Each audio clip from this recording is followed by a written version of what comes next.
Greetings, dear viewers. You're watching Dark Harry. We have prepared something special for you today. What if the Addams family and the Malfoys had a Dark Family competition? Addams won. Lucius cried. Your likes and subscriptions keep this channel alive. If you enjoy our content, please show your support. Now, sit back, relax, and enjoy the story. Chapter 1. The Collision of Worlds. The underground magical auction house beneath Nocturne Alley buzzed with dark energy. Hidden beneath 3 levels of enchantments and accessible only through a sequence of passwords whispered to a gargoyle doorkeeper, the black market mystique attracted only the most dedicated collectors of forbidden artifacts. Lucius Malfoy stood tall near the front row, platinum hair cascading over the shoulders of his immaculate black robes. His silver snake-headed cane tapped impatiently against the stone floor. Narcissa stood beside him, her face a perfect mask of aristocratic boredom that barely concealed her genuine interest in the proceedings. "Father, when will they bring out the midnight chalice?"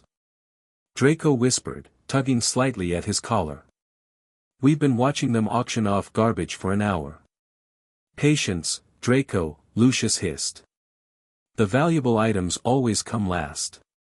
The Dark Lord himself once sought the midnight chalice.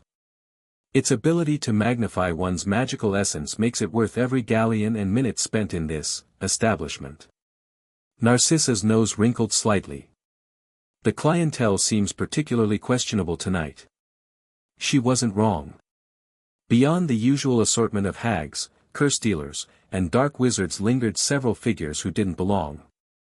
A massive, ghoulish butler-like figure stood in the back corner. Beside him, a positively ancient witch with wild hair cackled at something in her palm. And most peculiar of all, a distinguished-looking man in a pinstriped suit puffed on a cigar, his arm wrapped around the waist of a woman so pale and thin she appeared nearly spectral in her tight black dress. "Muggles?" Lucius whispered incredulously. "How did Muggles infiltrate a magical auction?" "We're hardly Muggles, old sport." The pinstriped man suddenly appeared beside Lucius, moving with impossible speed. "Gomez Addams, at your service." He extended a hand while using the other to flip a gold coin repeatedly through his fingers. Lucius stared at the hand with naked disgust. "I don't recall addressing you." "You were speaking about us, though," said the tall, ghostly woman who had somehow materialized beside Gomez. "How rude to discuss others as if they weren't present."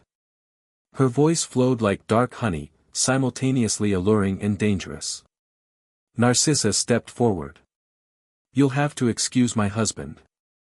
We simply don't often see non-traditional magical folk at these events. The Addams family is as traditional as the grave," Gomez declared with a booming laugh, kissing his wife's hand passionately. "Isn't that right, Morticia, my dark angel?" "Yes, my darling. Our traditions date back centuries. The Addams family has always been drawn to darkness." Morticia's blood-red lips curled into a smile. Lucius scoffed. "Drawn to darkness? Playing at it, perhaps." "Real dark wizarding families, lot number 13, announced the auctioneer, interrupting what promised to be a spectacular insult. "The midnight chalice, recovered from the tomb of Ereshkigal." All attention snapped to the obsidian pedestal at the center of the room. Atop it sat a goblet carved from what appeared to be solidified shadow, with silver constellations swirling across its surface. The chalice seemed to drink in the surrounding light, creating a subtle darkness around it. "Magnificent," breathed Narcissa. "Indeed, cara mia," agreed Morticia, her eyes gleaming. The auctioneer began.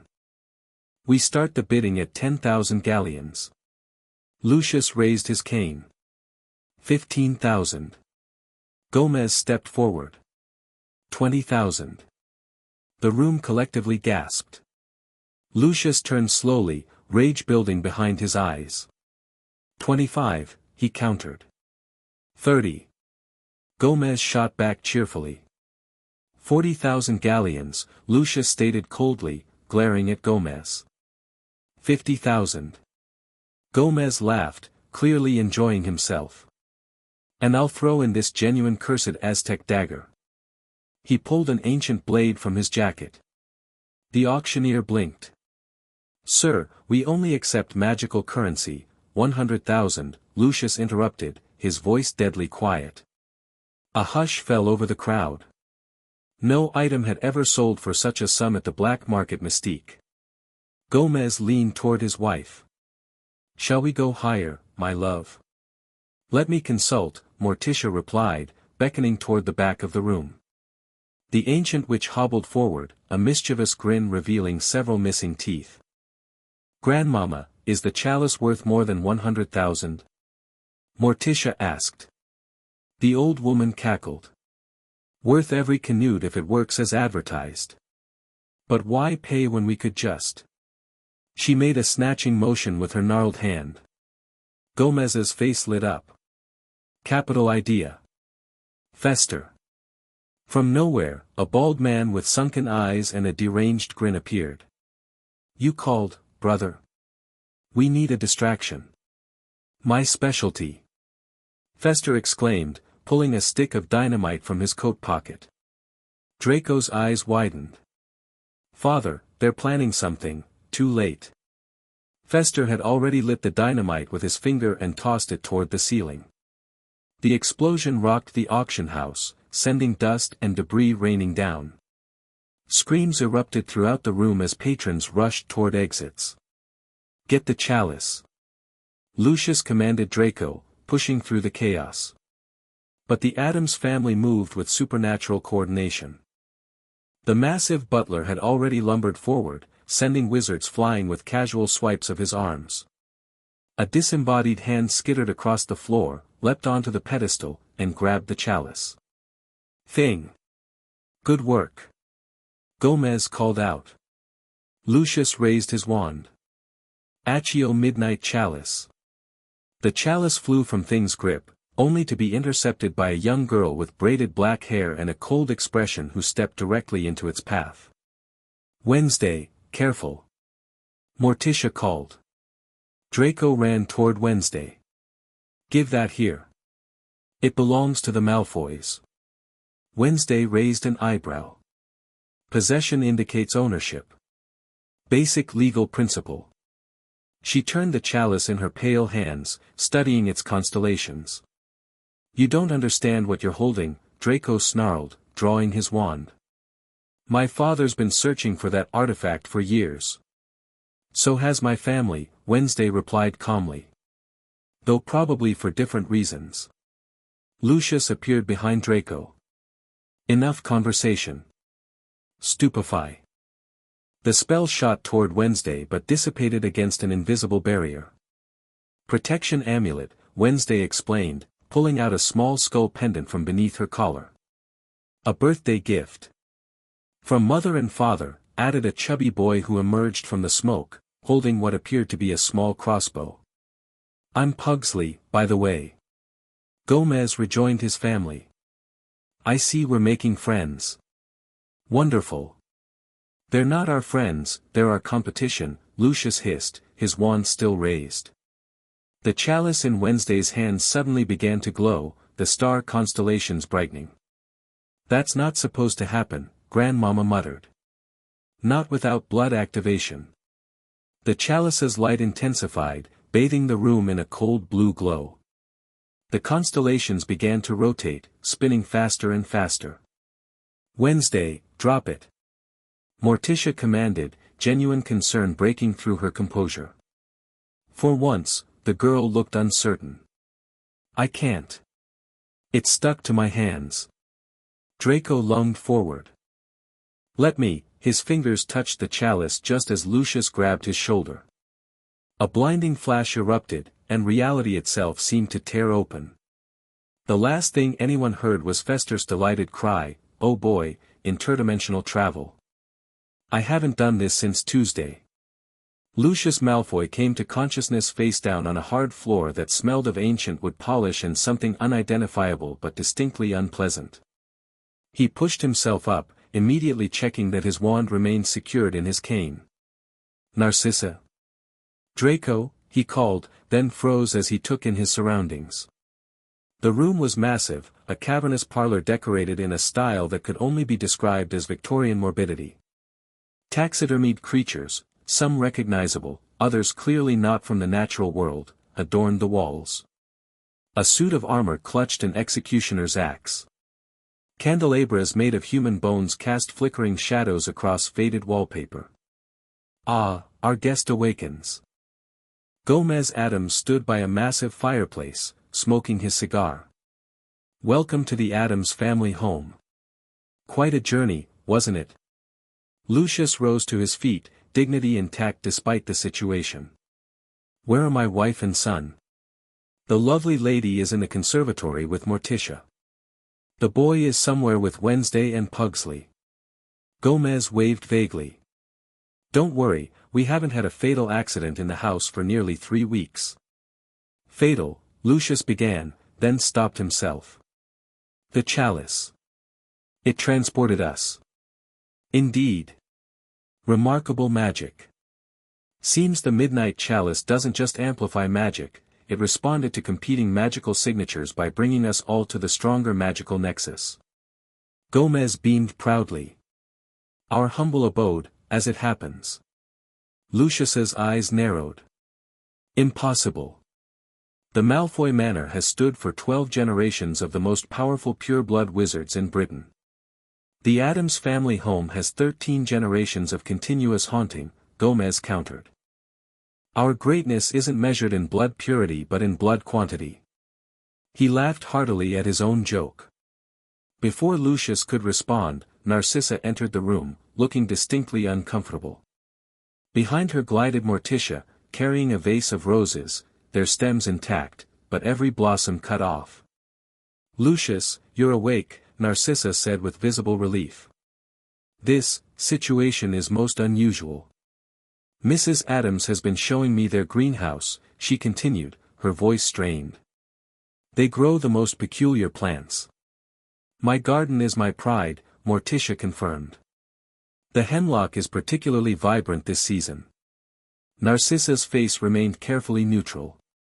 Quite. Where is Draco? Lucius demanded again. A scream answered him, distinctly his son's voice, followed by maniacal laughter.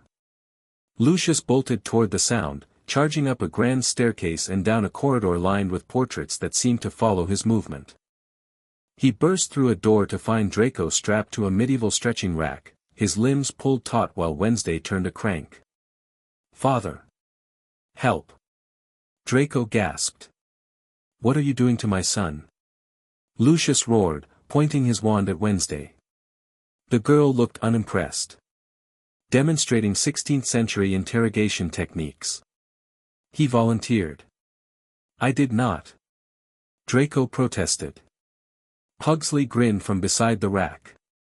You said you wanted to see how it worked. I didn't know you meant on me. Lucius flicked his wand, and the restraints on Draco sprang open. The boy scrambled off the rack, rubbing his wrists. This family is insane, Draco hissed. Completely mad. Wednesday tilted her head. Thank you. Gomez and Morticia appeared in the doorway. Ah, I see you found the playroom. Gomez exclaimed. Children do love their games. Games? Lucius spluttered. Your daughter was torturing my son. Torture is such a subjective term, Morticia mused. Wednesday was merely sharing our cultural heritage. Besides, Wednesday added, I only had it on the first setting. Grandmama says we shouldn't use the third setting on guests anymore. Not after the incident with the census taker. Lucius grabbed Draco's shoulder and pushed him behind protectively. We're leaving this house of horrors immediately. The chalice brought us here, it can send us back. About that, came Grandmama's voice as she shuffled into the crowded room. The chalice is taking a nap. A nap? Narcissa questioned, appearing behind Morticia. Grandmama nodded, holding up the midnight chalice, which now appeared dull and lifeless, its constellation static. Magical exhaustion. Happens to the best artifacts. Could be hours, could be days before it recharges. Days, all three Malfoys exclaimed simultaneously. We'd be delighted to host you, Gomez declared. The East Wing has hardly any structural issues since the last earthquake. Only 2 guests have fallen through the floor this year. Narcissa paled even further. Surely there's another way. I've tried apparition, Morticia interjected. Something about the chalice's magic has temporarily bound us together. None of us can leave until it recharges. Lucius's hand tightened around his cane. This is completely unacceptable. Oh, cheer up, old man. Gomez slapped Lucius on the back, causing him to stumble forward. Consider it an opportunity. 2 dark families sharing ancient knowledge. You are not a dark family, Lucius said coldly. You're bizarre muggles playing with forces you don't understand. The temperature in the room seemed to drop. Morticia's eyes flashed dangerously. Muggles, she repeated softly. You think we're ordinary mortals? Gomez's perpetual smile didn't falter, but something shifted in his demeanor. My good man, the Addams family has danced with darkness since before your ancestors learned to hold wands. We've been excommunicated by every religion on earth, some that don't even exist anymore. Playing at darkness, Lucius scoffed, regaining his composure. The Malfoy line has commanded true dark magic for centuries. We've served the darkest wizard of all time. You mean that noseless fellow with the snake fetish? Grandmama cackled. Heard about him. Amateur hour. Draco gasped. How dare you speak of the Dark Lord that way? Following someone else's darkness isn't the same as embodying your own, Wednesday observed, studying Draco with newfound interest. Your family serves. Mine simply is. Something dangerous flashed in Lucius's eyes. You dare question the Malfoy commitment to darkness? Question it? Gomez laughed. My dear fellow, we're outright challenging it. Gomez, Morticia warned, placing a hand on his arm. But Lucius had already stepped forward, toe to toe with Gomez. You believe your family of freaks embodies darkness more than the noble house of Malfoy? Without question, Gomez replied cheerfully. The Addams family doesn't need to prove our darkness to anyone. We live it, breathe it, embrace it. Then perhaps a competition is in order, Narcissa suggested smoothly, placing a restraining hand on Lucius's arm. If we're truly bound here until the chalice recharges, we might as well settle this debate properly. Morticia's eyes gleamed with interest. What do you propose? 3 contests, Narcissa continued. To determine which family truly embodies darkness. Splendid idea. Gomez exclaimed. The gauntlet is thrown. The challenge accepted. What would these contests entail? Draco asked, unable to hide his curiosity despite his earlier trauma. First, a comparison of our homes and artifacts, Morticia suggested. The dwelling reveals the dweller, after all. Then magical prowess, Lucius added, confidence returning to his voice. Spells, potions, familial abilities. And finally, Gomez concluded, the true nature of darkness itself. A test of character, of essence, of what darkness really means to each family. Wednesday and Draco exchanged glances, mutual curiosity evident despite their mutual distrust. If we win, Lucius stated, the chalice belongs to the Malfoys. And if we win, Morticia countered, you must acknowledge the Addams family as the superior embodiment of darkness. Publicly. Lucius's jaw tightened, but he nodded. Agreed. Gomez grabbed Lucius's hand and shook it vigorously before he could protest. Then it's settled. Let the games begin. Lurch, prepare refreshments. The massive butler appeared as if from nowhere, releasing a low, mournful groan of acknowledgement. We'll begin with a tour, Morticia announced. The Addams family home has many secrets to share. As does Malfoy Manor, Narcissa added stiffly. Small problem, Grandmama interjected. We're all stuck here until the chalice recharges. Not necessarily, Wednesday said. The chalice created a temporary link between our dwellings. The dimensional doorway should still exist, even if we can't fully separate yet. Pugsley nodded enthusiastically. Like the portal to the realm of unspeakable horrors in the linen closet. Draco looked alarmed. The what in your what? The portal. In the linen closet, Pugsley repeated slowly, as if speaking to a child. Don't you have one? No. Draco exclaimed. Weird. I believe I can locate the doorway, Morticia said, gliding toward the hallway. Everyone, follow me. The unusual procession wound through the Addams mansion, down creaking staircases, past suits of armor that definitely moved when no one was looking, through a gallery of portraits whose eyes tracked their movements. Lucius maintained a rigid posture, refusing to show his discomfort despite the house's increasing strangeness. Here, Morticia stopped before what appeared to be an ordinary wall. I feel the dimensional thinning. She pressed her pale hand against the wallpaper. Ripples spread from her touch, and the wall became translucent, revealing the familiar grand entrance hall of Malfoy Manor on the other side. Extraordinary, Narcissa whispered despite herself. We'll begin at our home, Lucius declared, stepping toward the portal. The Malfoy Manor will set the standard against which your residence will inevitably fall short. By all means, Gomez agreed cheerfully. Ladies first. Narcissa glided through the portal with practiced dignity, followed by Lucius and Draco. The Addams family exchanged excited looks before following them through. The entrance hall of Malfoy Manor presented a stark contrast to the Addams home. Where the Addams mansion embraced chaotic darkness, Malfoy Manor projected calculated intimidation. Pristine marble floors reflected the light from crystal chandeliers. Silver serpents adorned every architectural feature, their emerald eyes watching visitors with cold suspicion. Now this is proper wizarding aristocracy, Lucius announced proudly. The manor has housed Malfoys for 12 generations, each adding to its power and prestige. Gomez looked around with genuine interest. Very clean. Not a cobweb in sight. How do you keep the spiders away? We don't allow pests, Lucius replied coldly. No pests. Grandmama looked personally offended. Where do you get fresh eyes of newt? Bat wings? Pickled spiders? Our potion ingredients come from Diagon Alley's finest apothecaries, Narcissa answered.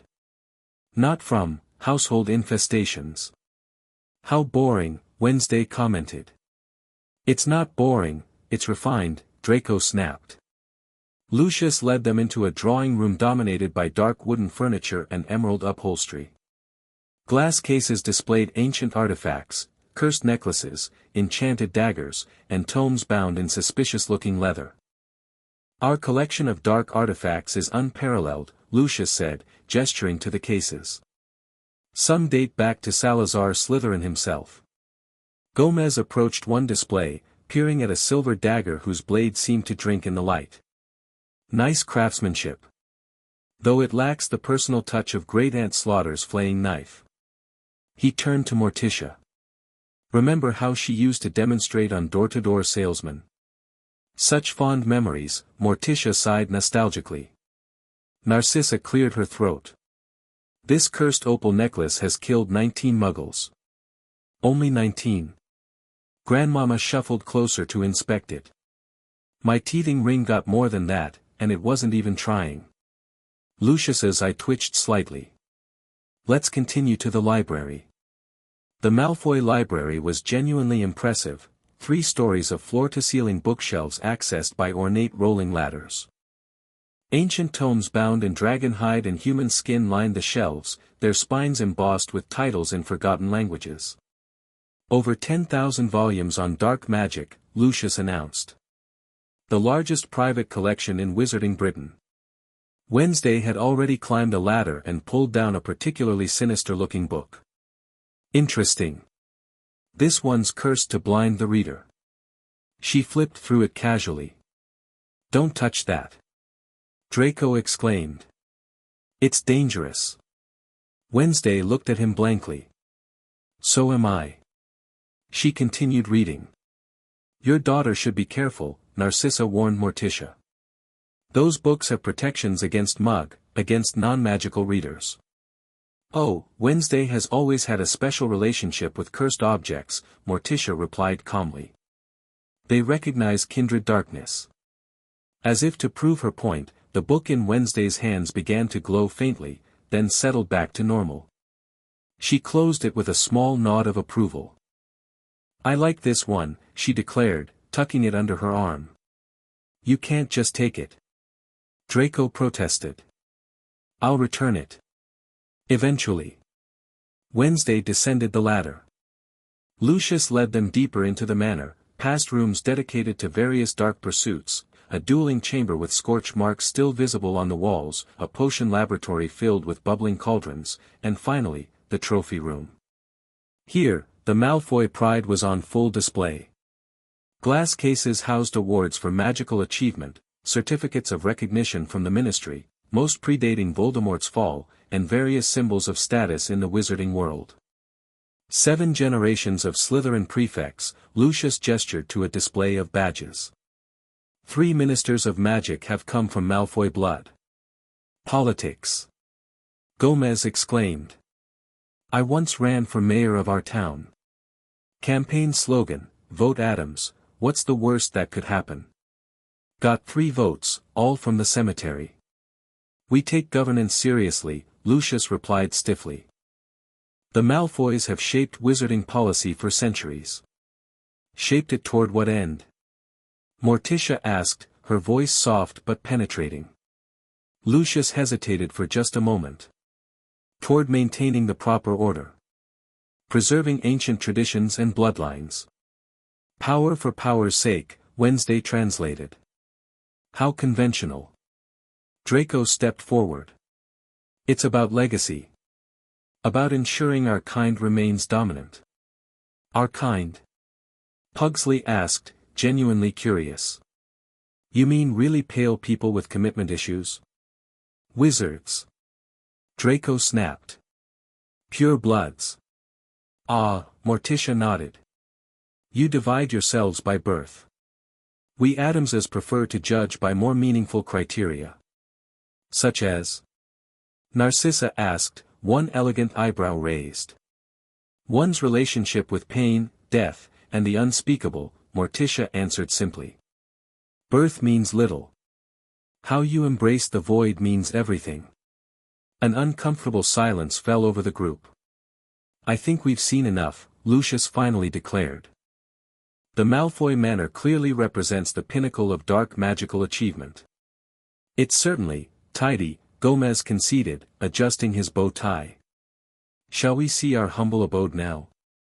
I believe you'll find it has its own particular charms.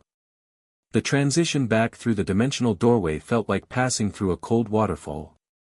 The oppressive formality of Malfoy Manor gave way to the chaotic vitality of the Addams mansion. Home sweet home. Gomez declared, spreading his arms wide. Built on an ancient burial ground, Native American on the east side, colonial settlers on the west. The foundation stones came from a demolished insane asylum.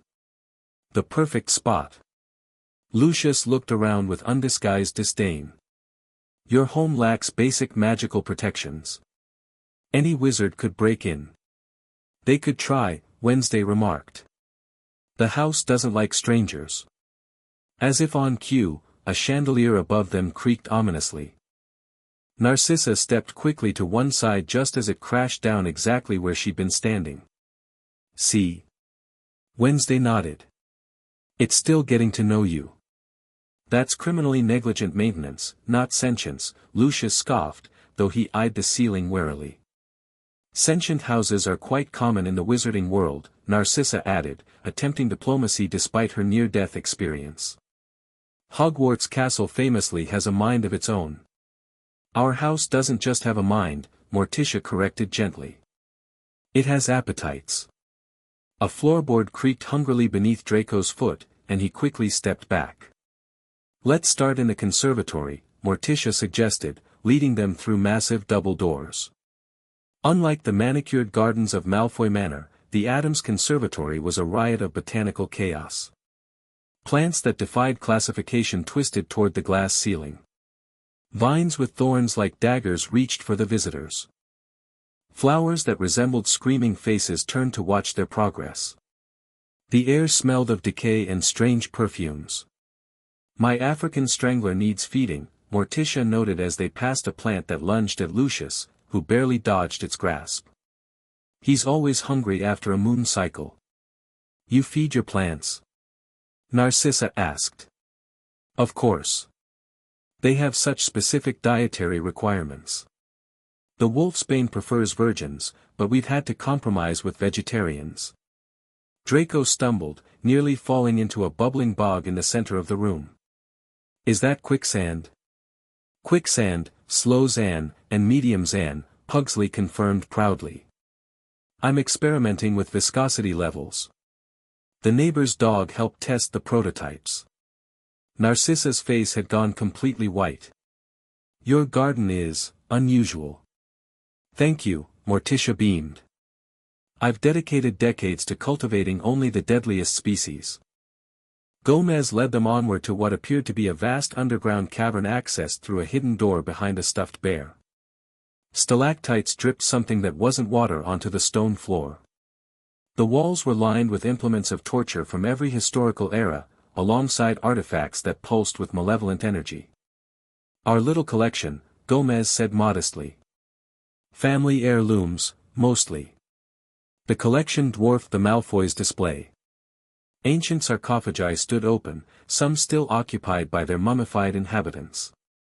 Cursed idols from forgotten civilizations watched with jeweled eyes. A guillotine blade rose and fell of its own accord, clearly eager for use. Lucius approached an ornate golden box covered in hieroglyphics. "Egyptian?" "Atlantean, actually," Gomez corrected. "Great-grandfather Addams salvaged it before the final submersion. Contains the bound spirit of their high priest. Still quite chatty on equinoxes." "And this?" Narcissa pointed to what appeared to be an ordinary hand mirror. "Shows your death instead of your reflection," Wednesday explained, picking it up and gazing into it with satisfaction. "Mine keeps changing. Today it's evisceration." "How charming," Narcissa managed, carefully not looking at the mirror herself. Draco, despite his earlier fear, found himself drawn to a dagger with a wavy blade and bone handle. "This looks ancient." "Prehistoric," Grandmama confirmed. "Made from the tooth of something that ate dinosaurs. Still hungry, too. Don't touch the edge."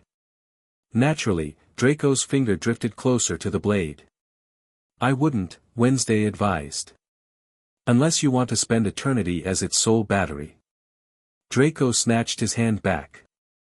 They proceeded through room after room, each more disturbing than the last. A nursery filled with dolls whose heads rotated to follow visitors. A music room where the piano played itself dirges in minor keys. A bathroom where the water ran red, excellent iron content, Gomez explained cheerfully. The tour culminated in the Addams family graveyard, accessible through the back garden. Unlike the manicured cemetery at Malfoy Manor with its dignified statuary, the Addams graveyard was wild, with tilting headstones and open graves. "Every Addams rests here eventually," Morticia said, her voice reverent. "Though many don't rest quietly." A hand thrust up through freshly turned earth near Narcissa's foot. She stifled a scream and clutched Lucius's arm. "Cousin Reaper!" Gomez exclaimed. "Always was an early riser. Your family member is literally crawling from the grave, and you're not concerned?" Lucius demanded, pulling Narcissa away from the emerging figure. "Concerned? Why would we be?" Gomez looked genuinely puzzled. Death has always been more of a lifestyle choice for Addamses than a permanent condition. Grandmama nodded. "My third husband came back 4 times before I finally had to remove his head and bury it separately from his body." She sighed nostalgically. Romance was different in those days. Wednesday stood before a particularly ancient tombstone, its inscription worn by centuries of weather. Our ancestor, Goody Addams. Burned as a witch in 1667. They tried 3 times before the fire took. Even then, her laughter continued for days. If she was a real witch, she would have escaped, Draco scoffed. She didn't want to escape, Wednesday replied simply. She wanted to experience immolation firsthand. For the sensation. The Malfoys exchanged disturbed glances. I believe we've seen enough, Lucius declared, his voice tight. We should deliberate on this first contest. They gathered back in the main parlor, where Lurch had prepared an array of suspicious-looking refreshments. A hand-shaped cake. Bubbling green punch. Sandwiches that appeared to be moving slightly. Please, help yourselves. Gomez encouraged. Grandmama's cooking is to die for. Several health inspectors have. None of the Malfoys touched the food. So, the first contest, Morticia began, gracefully seating herself on a divan. Darkest home and artifacts. I believe a fair comparison has been made. The Malfoy manor represents centuries of refined dark magic, Lucius stated firmly.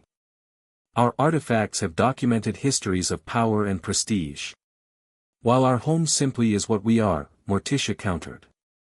Every stone, every nail, every cursed object reflects the Addams spirit. But your items lack provenance, Narcissa argued. Without documentation, they're merely curiosities. Documentation? Grandmama cackled. You want paperwork for tools of chaos? That's like asking a hurricane for a permission slip.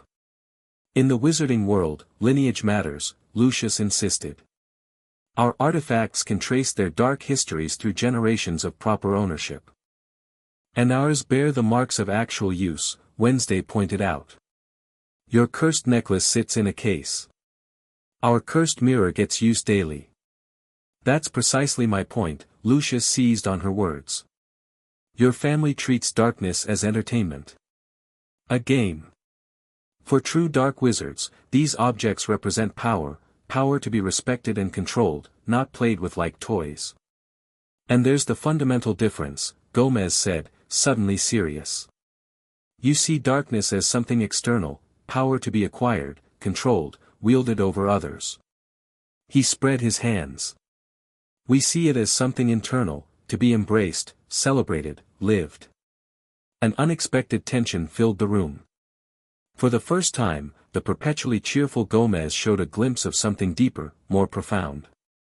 Something that made even Lucius pause. Your artifacts are impressive, certainly, Morticia acknowledged.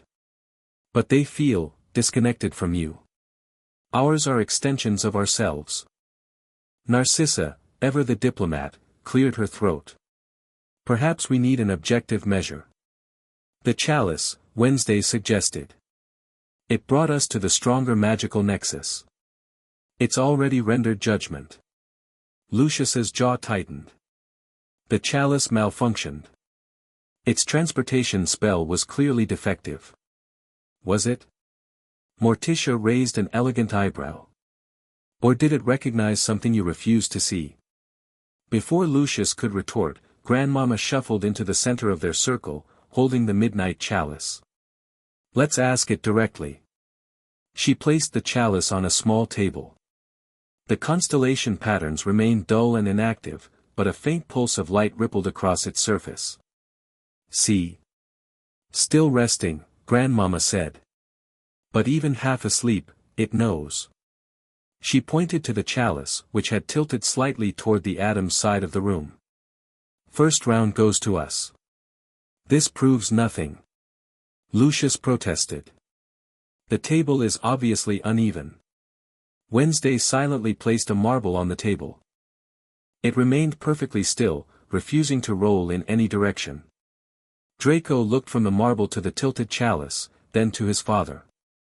For the first time, doubt flickered across his face.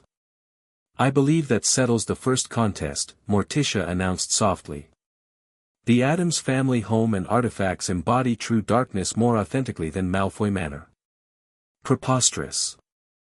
Lucius spluttered, but even he seemed to recognize the futility of further argument. Never mind, father, Draco said quickly. The next contest is magical prowess. We'll easily win that one. They don't even use wands.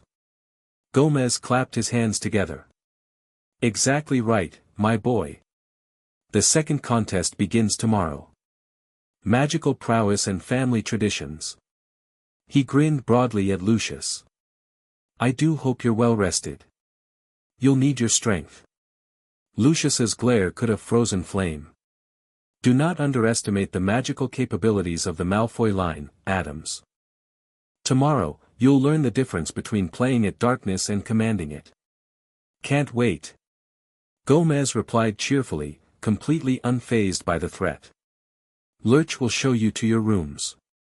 We've prepared the East Wing, only partially haunted this time of year. As the Malfoys followed the shambling butler, Narcissa whispered to Lucius, this is not going as expected. A minor setback, Lucius hissed back. Tomorrow they'll face real wizarding power. These eccentrics won't know what hit them. Unnoticed by either, Wednesday and Draco exchanged one last glance, his filled with confusion and wounded pride, hers with cool assessment and perhaps the faintest trace of interest.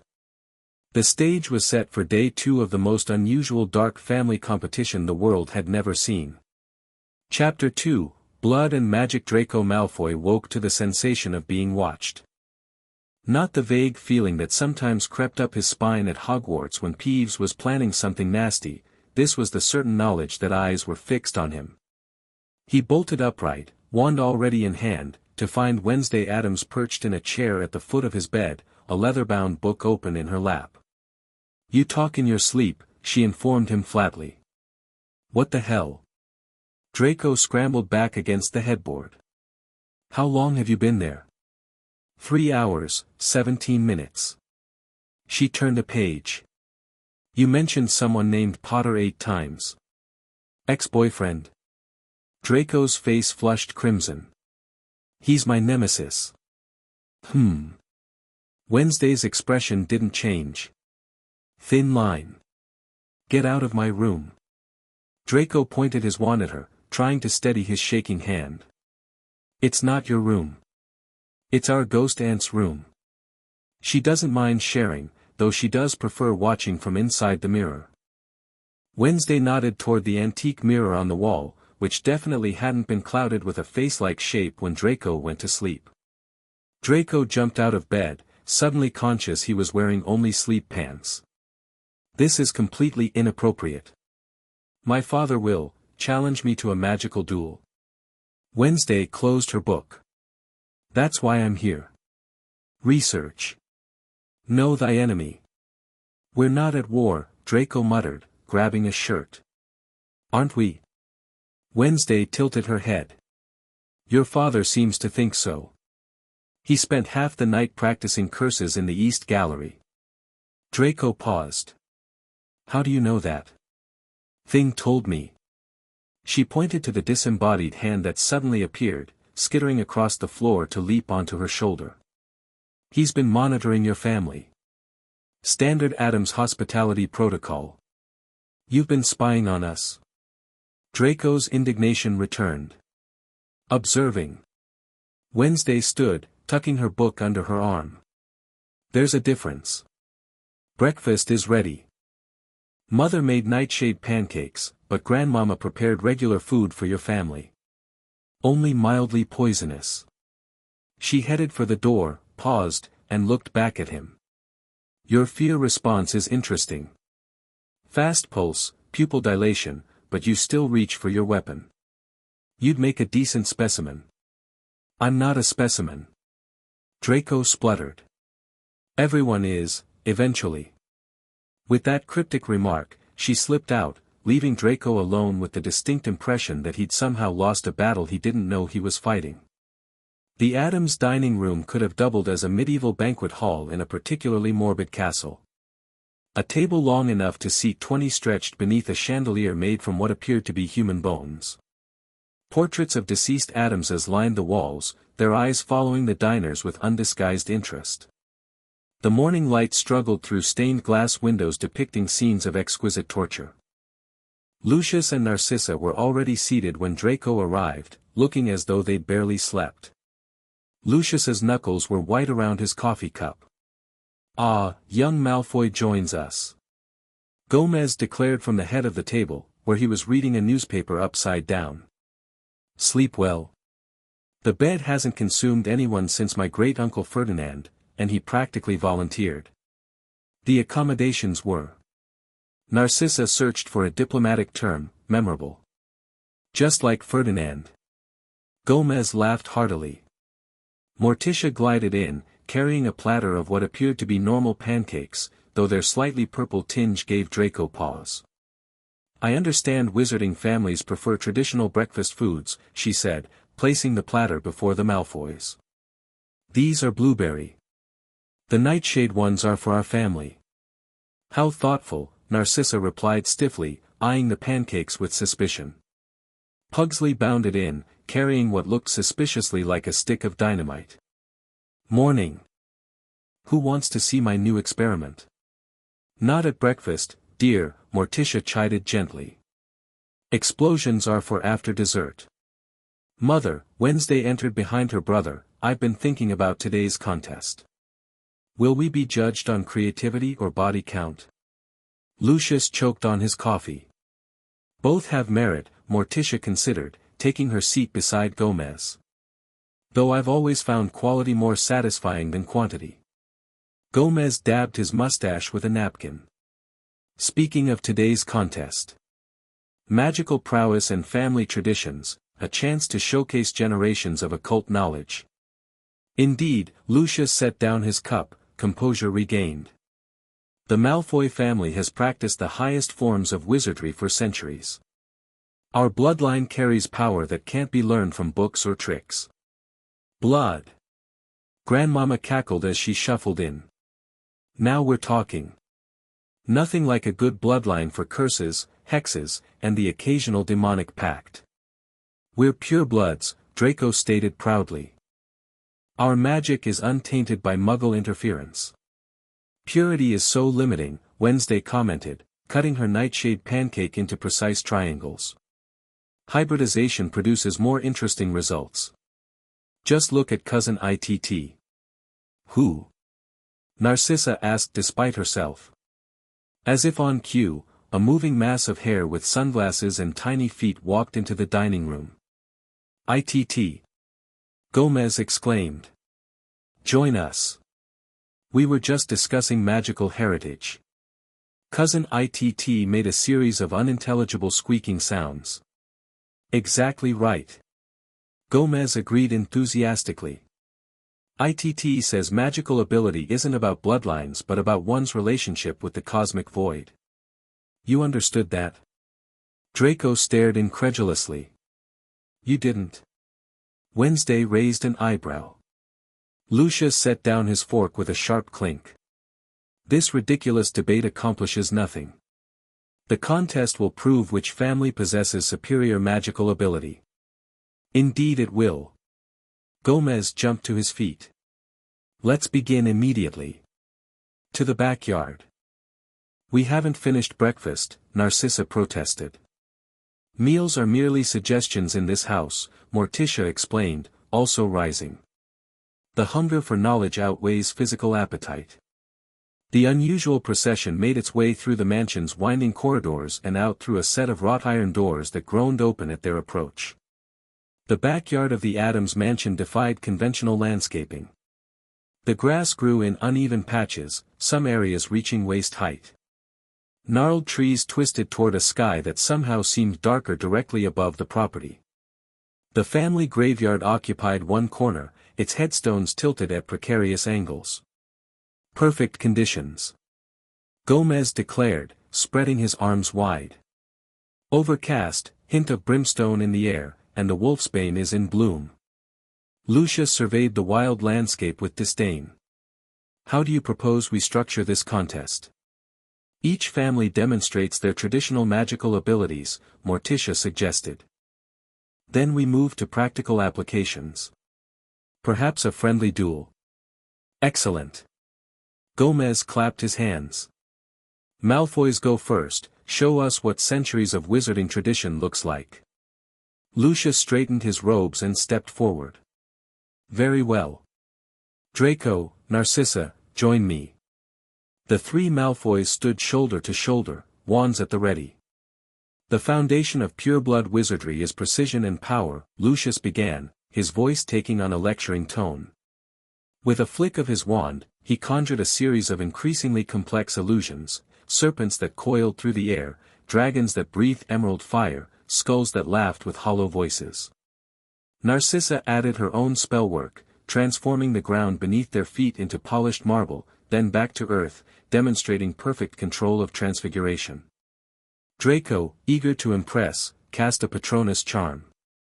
A silver peacock erupted from his wand, strutting proudly before dissipating. Elemental control, Lucius continued, raising his wand toward the sky. Dark clouds gathered overhead, swirling into a miniature storm. Lightning crackled between the clouds, and a controlled downpour fell in a perfect circle around the Malfoys, leaving them completely dry. The Malfoy specialty, ancestral curses, Lucius's voice dropped to a dangerous whisper. With a complex series of wand movements, he caused the very air to ripple with dark energy. Dead flowers bloomed from the earth, their petals black as night, before withering away seconds later. Impressive light show, Wednesday commented from the sidelines. Very theatrical. Lucius ignored her, focusing instead on his grand finale. With Narcissa and Draco adding their power to his, he conjured a massive spectral serpent that rose 30 feet in the air, its fangs dripping magical venom that sizzled when it struck the ground. The symbol of Slytherin, Lucius announced proudly as the serpent dissolved into mist. The noblest of Hogwarts houses, home to true wizarding power for 1,000 years. The Addams family watched the display with varying degrees of interest. Gomez applauded enthusiastically. Morticia offered a polite nod. Wednesday looked bored. Pugsley seemed disappointed by the lack of explosions. Wonderful technique. Gomez exclaimed. Very refined. The weather manipulation was particularly elegant, wasn't it, Tish? Quite controlled, Morticia agreed. Almost, sanitized. Lucius's eye twitched slightly. Magic isn't meant to be messy, Mrs. Addams. True power lies in precision. Does it? Morticia mused. I've always found chaos to be the purest form of magical expression. Your turn, Narcissa prompted, clearly ready to move the contest forward. Gomez straightened his tie. Right you are. Addams family, assemble. The Addamses gathered in a loose circle, conspicuously lacking wands or any traditional magical implements. Unlike wizarding families, Addams' magic doesn't rely on external tools, Gomez explained. Our power comes from within, from blood, bone, and shadow. With that declaration, the very air around the Addams family seemed to darken. Not through obvious spellcasting like Lucius's storm, but as if darkness itself was drawn to them. Morticia stepped forward first. She knelt and pressed her pale hand to the earth. Where Lucius had conjured dead flowers as a display, life erupted around Morticia, but not ordinary life. Vines with thorns like daggers burst from the ground, twisting upward. Black roses bloomed, their petals dripping something that looked suspiciously like blood. The plants moved with apparent sentience, reaching toward the Malfoys before Morticia whispered to them, causing them to retreat. My garden and I have an understanding, she explained simply. They protect what I love. Wednesday took her mother's place. Without word or gesture, she simply stood still, her dark eyes fixed on a point in the distance. Slowly, shapes emerged from the Addams family graveyard, shadowy figures that moved with jerking motions. Are those, Draco began. The recently deceased, Wednesday confirmed. Third cousins, mostly. They get restless on cloudy days. The spectral figures formed a circle around Wednesday, bowing to her as if acknowledging her authority. With a slight incline of her head, she dismissed them, and they retreated to their graves. Necromancy is illegal in the wizarding world, Lucius stated coldly. The ministry has strict, good thing we're not under ministry jurisdiction then, Wednesday replied. Our relationship with death is more personal. Pugsley bounced forward next, grinning maniacally. From his pockets, he produced several small objects that looked like ordinary marbles. He tossed them into the air, where they hung suspended, glowing with inner light. My own invention, he announced proudly. Concentrated chaos. The marbles began to spin, faster and faster, creating a whirlwind of energy. Colors no human eye should be able to perceive flashed between them. Reality itself seemed to warp within their orbit. With a clap of his hands, Pugsley caused the marbles to collide, resulting not in an explosion, but in a momentary tear in space. Through the rift, another dimension was briefly visible, a realm of twisted physics and impossible geometry, before it sealed itself shut. Still working out the bugs, Pugsley shrugged. Last week it summoned something with tentacles that ate the mailman. Uncle Fester, who had been suspiciously quiet until now, stepped into the circle. My turn. He placed a light bulb in his mouth, where it immediately illuminated, powered by some internal electricity. But this was merely a prelude. Raising his arms, Fester began to crackle with visible electrical current. Lightning leapt from his fingertips, arcing to nearby trees, the ground, and finally upward to connect with the storm clouds Lucius had conjured earlier.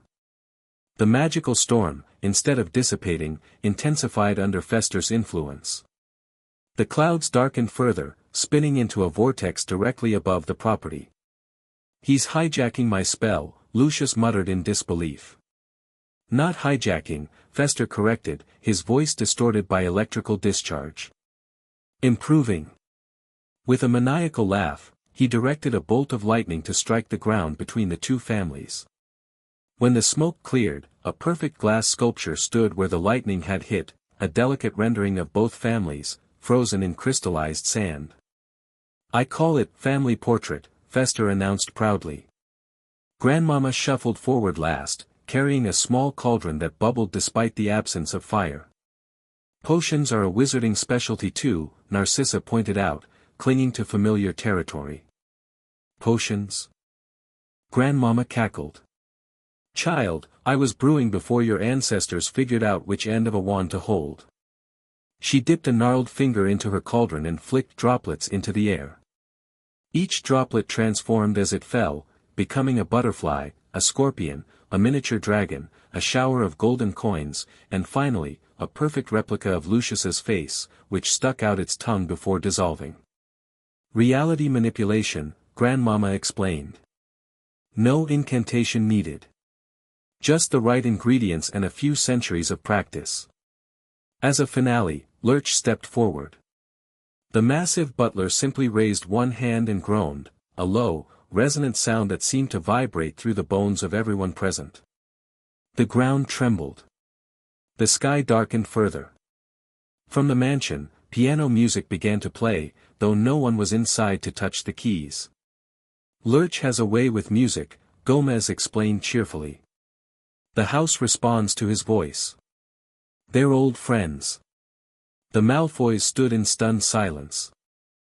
The magic they had witnessed bore little resemblance to the structured spellcasting taught at Hogwarts or practiced in pure-blood circles. It was wilder, more primal, and somehow more fundamentally connected to the practitioners. This isn't traditional magic, Lucius finally declared. These are parlor tricks and natural phenomena you've learned to manipulate. All magic is manipulation of natural phenomena, Morticia countered gently. You channel it through wands and words. We channel it through blood and bone. Blood magic is considered dark arts even by our standards, Narcissa observed, a hint of reluctant respect in her voice. We don't divide magic into light and dark, Morticia explained. Such categorization is meaningless to an Addams. Power simply is, its nature depends on the wielder. Gomez clapped his hands together. Enough theory. Let's move to practical application. What do you propose? Lucius asked warily. A friendly duel. Gomez suggested. Nothing builds understanding like combat. I'll represent the Malfoy family, Lucius declared, gripping his wand. And I'll represent the Addamses, Wednesday stepped forward. Absolutely not, Lucius scoffed. I will not duel a child. I'm hardly a child, Wednesday replied coolly. I've witnessed the death of civilizations. In history books, perhaps, Lucius dismissed. No, last Thursday. Time is fluid in our attic. This is absurd, Lucius turned to Gomez. If we're to have a proper magical duel, it should be between heads of household. Very well, Morticia interjected smoothly. Then I shall represent our family. Something in her calm demeanor gave even Lucius pause. He glanced at Narcissa, who gave him a subtle nod of warning. Unless you fear facing a witch without formal training. Morticia added, her voice like silk over steel. Pride won out over caution. Very well, Mrs. Addams. Standard dueling rules, no, no. Gomez interrupted. Addams rules. Which are? Narcissa asked suspiciously. No rules. Gomez beamed. Last one standing wins. Preposterous, Lucius snapped. Civilized magical duels follow protocols established centuries ago. Ah, but we're testing family magical traditions, Morticia reminded him. This is how Addamses duel. Of course, if you're uncomfortable. I fear nothing from untrained witches, Lucius declared, his pride fully engaged. Addams rules, then. A smile curved Morticia's blood-red lips. Excellent. Gomez quickly ushered everyone else to what he deemed a mostly safe distance. Morticia and Lucius faced each other across the wild yard, a stark contrast in every way, her in flowing black, him in tailored wizard's robes, her empty-handed, him gripping his wand like a lifeline. Begin whenever you're ready, Gomez called out cheerfully. Try to avoid permanent dismemberment. Temporary is fine. Lucius didn't wait for further preamble. With practiced speed, he fired off a stunning spell, the red light streaking toward Morticia. She didn't dodge or conjure a shield. Instead, she simply stood, head tilted slightly, as if curious. The spell reached her, and passed through as if she were smoke. Interesting approach, she commented, still not moving. Lucius frowned and cast again, this time a more complex hex designed to bind his opponent. Again, the spell passed through Morticia without effect. Is she even there? Draco whispered to Wednesday. Or is that an illusion? Mother is always exactly where she appears to be, Wednesday replied. And sometimes in places she doesn't. Growing frustrated, Lucius unleashed a barrage of increasingly dangerous spells. Flashes of light illuminated the yard, yet Morticia remained untouched, occasionally shifting position with graceful movements that resembled a dance more than combat evasion. You can't keep dodging, Lucius snarled. Fight back. If you insist, Morticia replied calmly. She extended one pale hand toward the ground. The earth beneath Lucius's feet suddenly erupted with the same sentient vines she had demonstrated earlier. They wrapped around his ankles before he could react. Lucius slashed his wand downward, severing the vines, but more replaced them instantly. As he struggled, Morticia began to walk toward him, her pace unhurried. Your magic is impressive, Mr. Malfoy, she said conversationally. Such precision. Such control. But it lacks connection. What nonsense are you? Lucius began, but froze as shadows began to gather around Morticia. Not conjured darkness, but actual shadows detaching from objects around the yard, flowing toward her like water. The Addams gift isn't casting spells, Morticia continued, now only a few feet away. It's being a conduit. We don't command magic. We invite it. The shadows swirled around her outstretched hands, solidifying into tendrils that shot toward Lucius. He cast a shield charm, but the shadows passed through it as if it weren't there, wrapping around his wand arm. Impossible, he whispered as his wand grew cold in his hand. Many things are, Morticia agreed, until they happen. With a gesture that resembled plucking a flower, she caused Lucius's wand to fly from his grasp into her waiting hand. The shadows retreated, leaving Lucius unbound but wandless. "I believe that concludes our demonstration," she said, offering his wand back to him handle first. The yard fell silent. Narcissa's face had gone even paler than usual. Draco's mouth hung open. The Addams family, oddly, seemed unsurprised by the outcome. "That wasn't magic," Lucius finally declared, snatching his wand back. "That was something else. All magic was something else before wizards categorized and regulated it," Morticia replied. "The oldest powers don't require wands or words, only willingness." Magnificent display. Gomez bounded forward, kissing Morticia's hand repeatedly. "Cara mia, you were sublime. The shadow work was particularly elegant." "Thank you, darling," Morticia smiled. "Though Mr. Malfoy deserves credit for his quick wand work." Lucius was not appeased by this diplomatic acknowledgement. "This proves nothing about respective magical prowess. You used environmental advantages and unconventional methods. Isn't adaptability part of magical skill?" Narcissa asked quietly, surprising her husband. "Quite right, Mrs. Malfoy."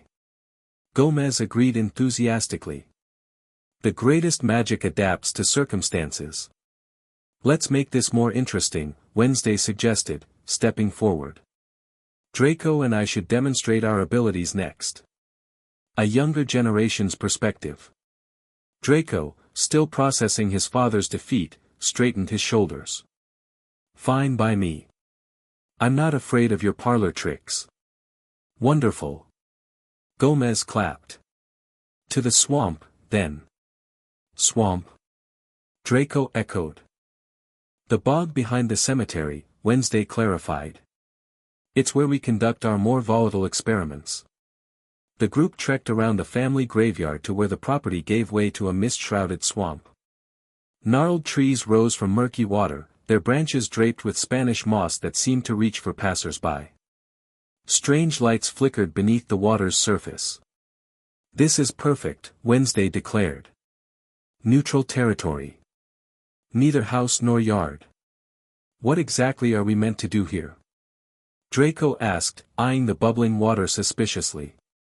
"Survival challenge," Wednesday replied. "Grandmama will enchant the swamp. Last one to reach the island in the center wins." In the distance, barely visible through the mist, a small island rose from the murky waters, crowned with a single dead tree. "I didn't agree to this," Draco protested. "This isn't a magical duel, it's some kind of obstacle course." "Scared, Malfoy?" Wednesday's deadpan delivery somehow made the taunt more effective. Draco's cheeks flushed. "Of course not. I just prefer civilized competition." "Civilization is a thin veneer," Wednesday replied. "True magic thrives in its absence." "I think it's an excellent test," Narcissa intervened, placing a hand on Draco's shoulder. "Magical prowess includes adaptability and resourcefulness, not just spellcasting." Lucius glared at his wife but didn't contradict her. "It's settled then," Gomez declared. "Grandmama, if you would do the honors." The ancient witch cackled gleefully, pulling various ingredients from her seemingly bottomless pockets: bone dust, dried herbs, what appeared to be a pickled bat wing, and a vial of iridescent liquid. She mixed these in her palm while chanting in a language that made Narcissa flinch when she heard it. With a dramatic gesture, Grandmama blew the mixture across the swamp. The effect was immediate and disturbing. The mist thickened, taking on shapes that resembled reaching hands. The water began to move in patterns that defied physics, flowing uphill and swirling in whirlpools that appeared and disappeared randomly. The trees groaned and shifted position, their branches stretching like limbs. "The swamp is awake," Grandmama announced. "It's hungry, so I'd move quickly if I were you." "This is insane," Draco muttered. "Only partially," Wednesday replied. The rest is quite deliberate. She moved to the edge of the solid ground, Draco reluctantly following. Both stood poised to enter the transformed swamp. No direct attacks on each other, Morticia established the one rule. The environment provides challenge enough. First to reach the center island wins this round, Gomez added. Begin. Wednesday immediately stepped into the swamp water, which swirled around her ankles as if greeting an old friend. Rather than wading through, she spoke softly to the water itself. The murky surface solidified beneath her feet, creating stepping stones that allowed her to walk over rather than through. Draco, watching this display, gritted his teeth and pulled out his wand. Glacius, he commanded, freezing a path across the water's surface. He stepped onto the ice confidently, only to have it crack and partially submerge him in the foul-smelling water. The swamp doesn't respond well to force, Wednesday called back to him. It prefers negotiation. I don't negotiate with water. Draco snapped, pulling himself back onto solid ground. Thinking quickly, he transfigured a fallen branch into a crude boat and cast a charm to propel it forward. This approach proved more successful, and soon both competitors were navigating through the mist-shrouded landscape, each in their own way. Wednesday continued her seemingly effortless progress, sometimes communicating with the very obstacles Grandmama had created. Draco relied on his formal magical training, casting shields against the grasping mist hands and repelling the creatures that occasionally surfaced from the murky depths. From the shoreline, the families watched with varying reactions. Lucius observed with tense concentration, occasionally muttering suggestions under his breath. Narcissa's face betrayed genuine concern for her son. The Addamses treated the whole thing like an entertaining sporting event, with Pugsley and Uncle Fester placing bets on which swamp creature would attack next. Your daughter seems quite at home in this environment, Narcissa observed to Morticia. Wednesday has always had an affinity for hostile landscapes, Morticia replied with maternal pride. Her first word was quicksand. Draco excels in structured magical environments, Narcissa found herself explaining. Hogwarts has brought out his talents. Structure has its place, Morticia acknowledged. But magic existed long before schools formalized its teaching. Deeper in the swamp, Draco's boat suddenly stopped moving, caught in one of the physics-defying whirlpools. Water began to rise around him, forming a liquid cage. Finite incantatem, he shouted, attempting to dispel Grandmama's magic. The water paused momentarily, then continued its encroachment with renewed vigor. Nearby, Wednesday paused on one of her stepping stones, watching his predicament.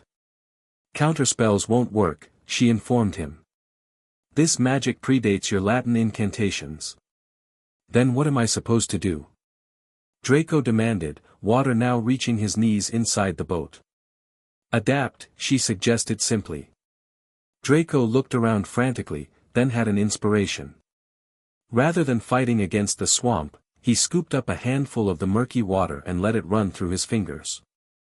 I acknowledge your power, he said hesitantly, feeling ridiculous but desperate.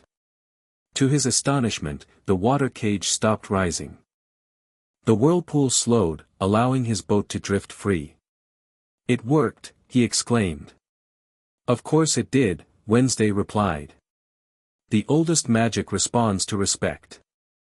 They continued their journey, Draco now taking a more cautious approach, observing Wednesday's methods and adapting his own. When mist hands reached for him, he no longer cast shields but acknowledged them with a nod before slipping past. When trees blocked his path, he requested passage rather than forcing it. He learns quickly, Morticia observed from the shore. Draco has always been intelligent, Narcissa replied, a hint of warmth in her voice. Though his father sometimes emphasizes power over adaptability. Lucius, overhearing this, frowned but remained focused on his son's progress. The island was now visible through the thinning mist. Both competitors were approaching from different angles, neither with a clear advantage. Draco's boat had served him well, while Wednesday's stepping stone path continued to form just ahead of her feet. In the final stretch, a massive shape rose from the depths, a swamp creature assembled from mud, branches, and what appeared to be old bones. It blocked the approach to the island, its featureless face turning from Wednesday to Draco and back. The Guardian, Wednesday identified it. Grandmama's final challenge. How do we get past it?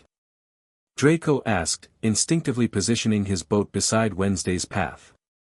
We don't go past, Wednesday replied. We go through. Before Draco could question this cryptic statement, Wednesday stepped forward, arms outstretched. We are Addams, she declared to the creature.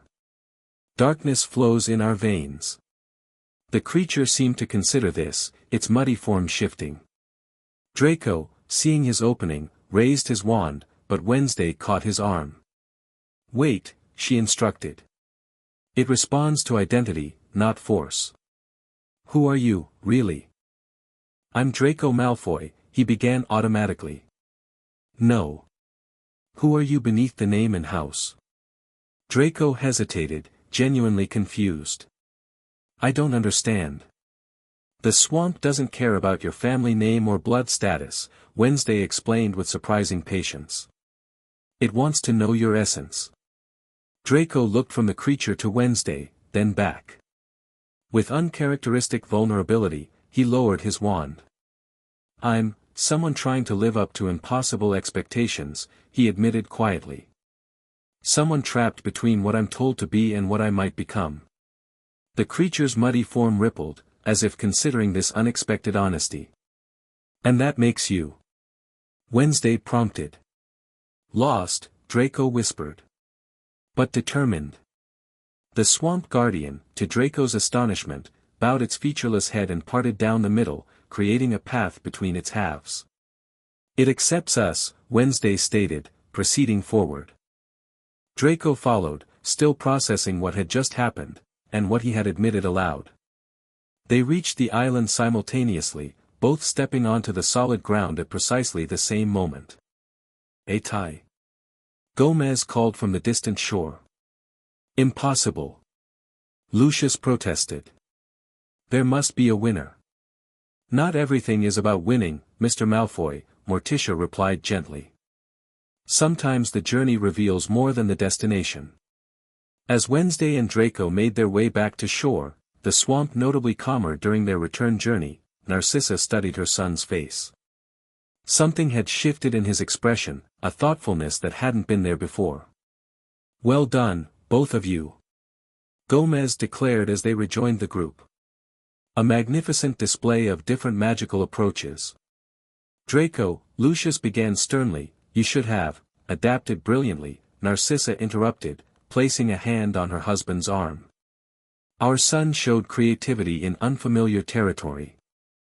Lucius closed his mouth, his disapproval evident but restrained in the presence of their hosts. The girl obviously had home advantage, he muttered instead. The swamp isn't part of our home, Wednesday corrected. It's its own entity. I've nearly died there 3 times. She says that with such pride, Draco murmured to his mother. Different families have different values, Narcissa replied carefully. Indeed. Gomez clapped his hands together. Which brings us to family traditions, the next part of today's contest. Haven't we demonstrated enough magical ability already? Lucius asked impatiently.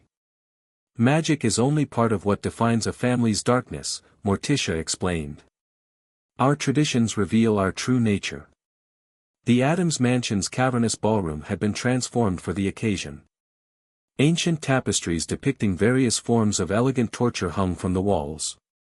Candles floated in skull-shaped holders, casting wavering shadows across the floor.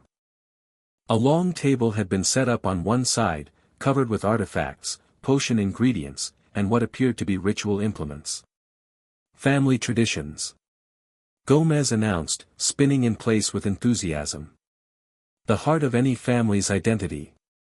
The Malfoys have numerous traditional observances, Narcissa began, stepping forward as the natural authority on family customs. Seasonal rituals, naming ceremonies, coming-of-age traditions, boring. Uncle Fester interrupted. Do any of them involve explosives? Certainly not, Lucius replied coldly. Shame, Fester shook his head sadly. You're missing out. Perhaps it would be best to demonstrate rather than describe, Morticia suggested. Each family can present one significant tradition that embodies their approach to magic and family values. Lucius nodded stiffly. Very well.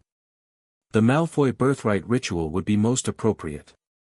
He gestured to Draco, who stepped forward looking simultaneously proud and uncomfortable. From his robes, Lucius withdrew a small silver box engraved with the Malfoy crest. When a Malfoy heir comes of age, Lucius began, his voice taking on a formal cadence, they participate in the birthright ritual to confirm their connection to the family's magical legacy. He opened the box to reveal a silver dagger and a small emerald vial. Family blood freely given, family magic freely accepted. With practiced movements, Lucius used the dagger to cut his palm, allowing several drops of blood to fall into the vial. Narcissa followed suit, adding her contribution. The vial glowed faintly as their blood mingled. Now the heir, Lucius instructed, handing the dagger to Draco. Draco hesitated only briefly before cutting his own palm and adding his blood to the vial. The mixture instantly changed color, shifting from red to silver with emerald swirls, the Malfoy colors. The bloodline recognizes its own, Lucius intoned. Now, drink. Wednesday leaned forward with genuine interest as Draco raised the vial to his lips and consumed the blood mixture. For a moment, nothing happened. Then a faint silver glow emanated from Draco's skin, pulsing once, twice, before fading. The Malfoy magic acknowledges the heir, Lucius concluded. This ritual has confirmed the magical bloodline for 30 generations. Blood magic, Morticia observed. Perhaps we have more in common than you thought, Mr. Malfoy. This is a sacred family tradition, Lucius replied stiffly. Not some macabre entertainment. All the best family traditions are a bit of both, Gomez countered cheerfully. Our turn. The Addamses gathered in a circle, their expressions suddenly serious, even Pugsley and Uncle Fester adopted an air of solemnity that seemed out of character. The Addams moon ritual, Morticia announced, has been performed by our family since before recorded history. Grandmama shuffled forward, carrying a wooden box carved with symbols no one in the wizarding world would recognize. From it, she removed a curved ceremonial knife, a black candle, and a small mirror. While the Malfoy ritual confirms bloodline, Morticia explained, the Addams ritual reaffirms our covenant with darkness itself. She lit the black candle with a touch of her finger, no wand or match required. The flame burned an unnatural purple, casting strange shadows across her face. We begin with acknowledgement, she continued, passing the candle to Gomez. I am Addams, he declared, the usual joviality absent from his voice. Darkness knows my name. The candle passed to Wednesday, who repeated the phrase, then to Pugsley, Uncle Fester, Grandmama, and finally to Lurch, whose deep groan somehow conveyed the same meaning. When the candle returned to Morticia, she held it before her face, the purple flame reflecting in her dark eyes. We acknowledge the shadows within and without. We embrace the night that others fear. With the ceremonial knife, she pricked her finger, allowing a single drop of blood to fall onto the mirror. The blood didn't spread as expected, instead, it seemed to sink into the reflective surface, causing the mirror to ripple like disturbed water. Blood calls to blood, Morticia intoned. Darkness calls to darkness. Each family member repeated her actions, adding their blood to the mirror. With each contribution, the mirror's surface grew darker, until it reflected nothing, becoming a perfect void. Now we receive the blessing, Morticia explained to the watching Malfoys. She held the mirror up toward the ceiling, where, impossibly, moonlight suddenly streamed through despite the room having no skylight. The beam struck the mirror and reflected back, not as light but as concentrated shadow, washing over the Addams family. The effect was subtle but unmistakable. Their shadows deepened, moving slightly out of sync with their bodies. The very air around them seemed to darken, as if light itself was reluctant to touch them. The covenant is renewed, Morticia concluded, lowering the mirror. Darkness recognizes its children. For a moment, silence filled the ballroom.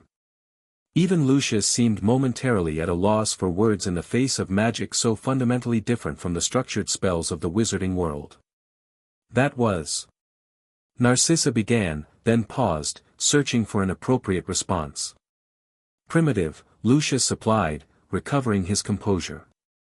Ritualistic magic without precision or control. On the contrary, Morticia replied calmly, it requires the utmost precision. The difference is in purpose, not execution. Your ritual connects family members to each other, Wednesday observed, looking at Draco. Ours connects us to something greater than ourselves. Greater? Lucius scoffed. What could be greater than the pure wizarding bloodlines that have maintained magical excellence for centuries? The darkness that existed before the first spell was cast, Wednesday replied simply. The void from which all magic emerges. Philosophical nonsense, Lucius dismissed, though something in his expression suggested the ritual had affected him more than he cared to admit. I found it rather beautiful, Narcissa commented, earning a surprised look from her husband. In its own way, she added quickly. Thank you, Mrs. Malfoy, Morticia acknowledged with a slight nod. Beauty and terror often walk hand in hand. So. Gomez clapped his hands, breaking the solemn atmosphere. Two family traditions demonstrated. Blood magic from the Malfoys, covenant magic from the Addamses. Both delightfully dark in their own way. This isn't a contest of who can perform the strangest ritual, Lucius objected. It's about magical prowess and legitimate family traditions. And both have been displayed magnificently. Gomez insisted. Now, for the final test, practical application. Haven't we had enough tests for one day? Narcissa asked, noting the fatigue beginning to show on Draco's face. The duel and the swamp challenge were quite comprehensive. Just one more, Gomez promised. The most important one. Before Lucius could object further, a tremendous crash echoed through the mansion, followed by the sound of splintering wood and breaking glass. What was that? Draco demanded, instinctively drawing his wand. Visitors. Uncle Fester exclaimed, looking excited rather than alarmed. And they don't sound friendly. The mansion is protected by powerful enchantments, Lucius stated, though he too had drawn his wand. No one could, another crash interrupted him, closer this time, followed by an inhuman roar that made the candles flicker. Oh dear, Morticia sighed, though she didn't appear particularly concerned. It seems the Gloomsbury behemoth has returned. I thought Fester banished it last month. I did. Fester protested. Must have found its way back. Those extra-dimensional entities are stubborn. The what? Narcissa asked, her composure finally cracking. Gloomsbury behemoth, Wednesday explained matter-of-factly. Trans-dimensional entity with a taste for Victorian architecture and human souls. Particularly attracted to magical households. A massive tentacle suddenly punched through the ballroom wall, sending debris flying across the floor. The appendage was covered in eyes that blinked independently of each other, surveying the room. Perfect timing. Gomez declared. Our final test, cooperative magical defense. You planned this? Lucius demanded incredulously. Of course not, Morticia assured him. The behemoth operates on its own inscrutable schedule. But opportunities present themselves to those prepared to seize them. The tentacle was joined by two more, each breaking through a different section of wall. A gaping maw became visible behind them, lined with rows of teeth arranged in concentric circles. If you wanted to test our response to magical threats, Lucius snarled, you could have used a less destructive method. Where's the fun in that? Uncle Fester grinned, electricity already crackling between his fingers. Besides, nothing tests a family's true magical ability like mortal peril. The behemoth roared again, the sound vibrating through the floor. One tentacle lashed out toward Narcissa, who barely managed to cast a shield charm in time. Enough debate. Gomez shouted, suddenly all business. Addams family defensive positions. Malfoys, do what you do best. The chaos that followed provided the clearest contrast yet between the two families' magical approaches. The Malfoys instinctively grouped together, creating a unified defensive front. Lucius cast powerful offensive spells at the creature's eyes, while Narcissa maintained protective shields around their position. Draco alternated between offense and defense as needed, his movements coordinated with his parents through years of formal training. Target the central mass. Lucius commanded. Standard containment protocol for magical creatures. The Addams family, by contrast, scattered in seemingly random directions, each member taking on a different aspect of the threat. Gomez leapt directly at one tentacle, an ancient sword suddenly in his hand, slashing at the appendage with maniacal glee. Morticia glided toward the exposed maw, speaking to it in a language that made the air ripple. Uncle Fester climbed atop a chandelier, raining electrical blasts onto the creature's main body. Pugsley rolled explosive devices beneath the tentacles. Wednesday disappeared entirely, only to reappear behind the creature, wielding what appeared to be a miniature crossbow. Grandmama flung potions that caused localized reality distortions wherever they landed. This is madness. Lucius shouted above the chaos. There's no coordination. That's where you're wrong, Mr. Malfoy, Morticia called back, somehow perfectly composed despite the destruction around her. We each know our strengths and trust each other completely. Indeed, as the battle progressed, a pattern became visible in the Addams family's seemingly chaotic approach. They were hurting the creature, manipulating its movements through their individual actions. Meanwhile, the Malfoys' unified front, while impressive, was primarily defensive and made little progress against the behemoth. We need to adapt, Narcissa realized, watching the Addamses. Lucius, their strategy is working better than ours. Nonsense, Lucius dismissed, continuing to cast increasingly powerful offensive spells that the creature seemed to absorb with minimal effect. Proper wizarding techniques will prevail. Draco, however, had noticed the same thing as his mother. Father, our spells aren't working. We need to try something different. A tentacle smashed through their shield charm, sending the Malfoys sprawling in different directions. Draco found himself separated from his parents, directly in the path of another writhing appendage. Draco! Narcissa screamed. Before the tentacle could strike, Wednesday appeared beside him, grabbed his arm, and pulled him into what appeared to be a secret passage in the wall. Your conventional magic isn't effective against transdimensional entities, she informed him calmly as they navigated the narrow passage. You need to attack the space between realities, not the physical manifestation. And how exactly am I supposed to do that? Draco demanded, trying to catch his breath. That's not covered at Hogwarts.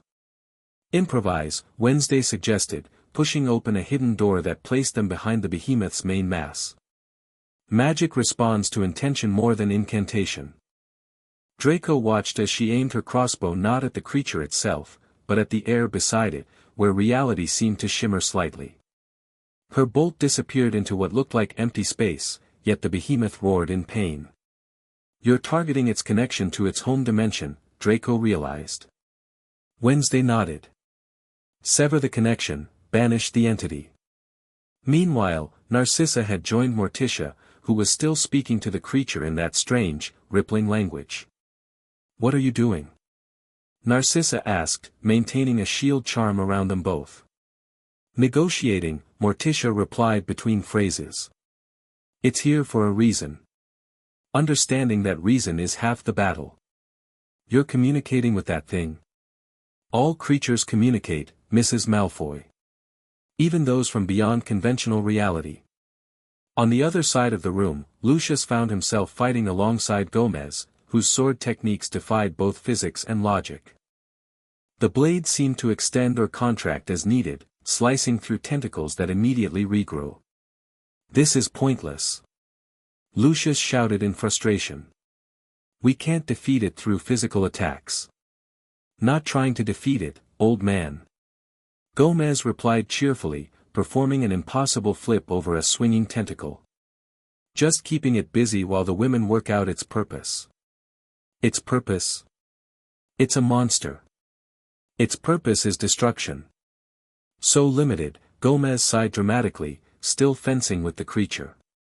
Even monsters have motivations beyond smashing things. Usually. The battle continued, with the Addamses demonstrating their unconventional but effective approach while the Malfoys gradually adapted their tactics to the unusual threat. Draco, in particular, began experimenting with Wednesday's technique, using his wand to target the dimensional rifts rather than the creature itself. Finally, Morticia stepped forward, directly addressing the behemoth's central mass. "We understand now," she declared. "You seek the Midnight Chalice. It doesn't belong to your realm." The creature's roaring subsided slightly, its tentacles slowing their frantic movement. "The chalice will return to its rightful place when its purpose here is fulfilled," Morticia continued. "This dimension cannot sustain your presence. You must return." For a tense moment, nothing happened. Then the behemoth's many eyes blinked in unison, and its tentacles began to withdraw through the broken walls. "Is it listening to her?" Draco asked incredulously. "Mother has a way with transdimensional entities," Wednesday replied.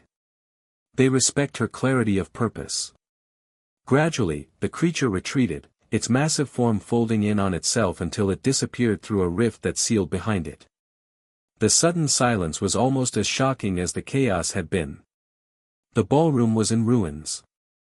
Walls broken, furniture smashed, decorations destroyed.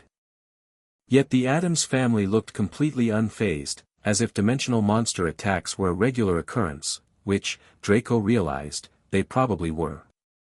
Well, that was invigorating. Gomez declared, sheathing his sword somewhere within his jacket. "Nothing brings families together like shared mortal peril." Lucius stood amid the destruction, his perfect hair disheveled, his elegant robes torn and dusty. For perhaps the first time in his life, he appeared completely at a loss. "You," he began, looking at Morticia. "You spoke to it. Reasoned with it."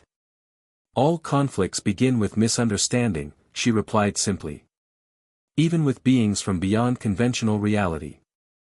And you," he turned to Wednesday, "targeted the dimensional rift rather than the creature itself." Wednesday nodded.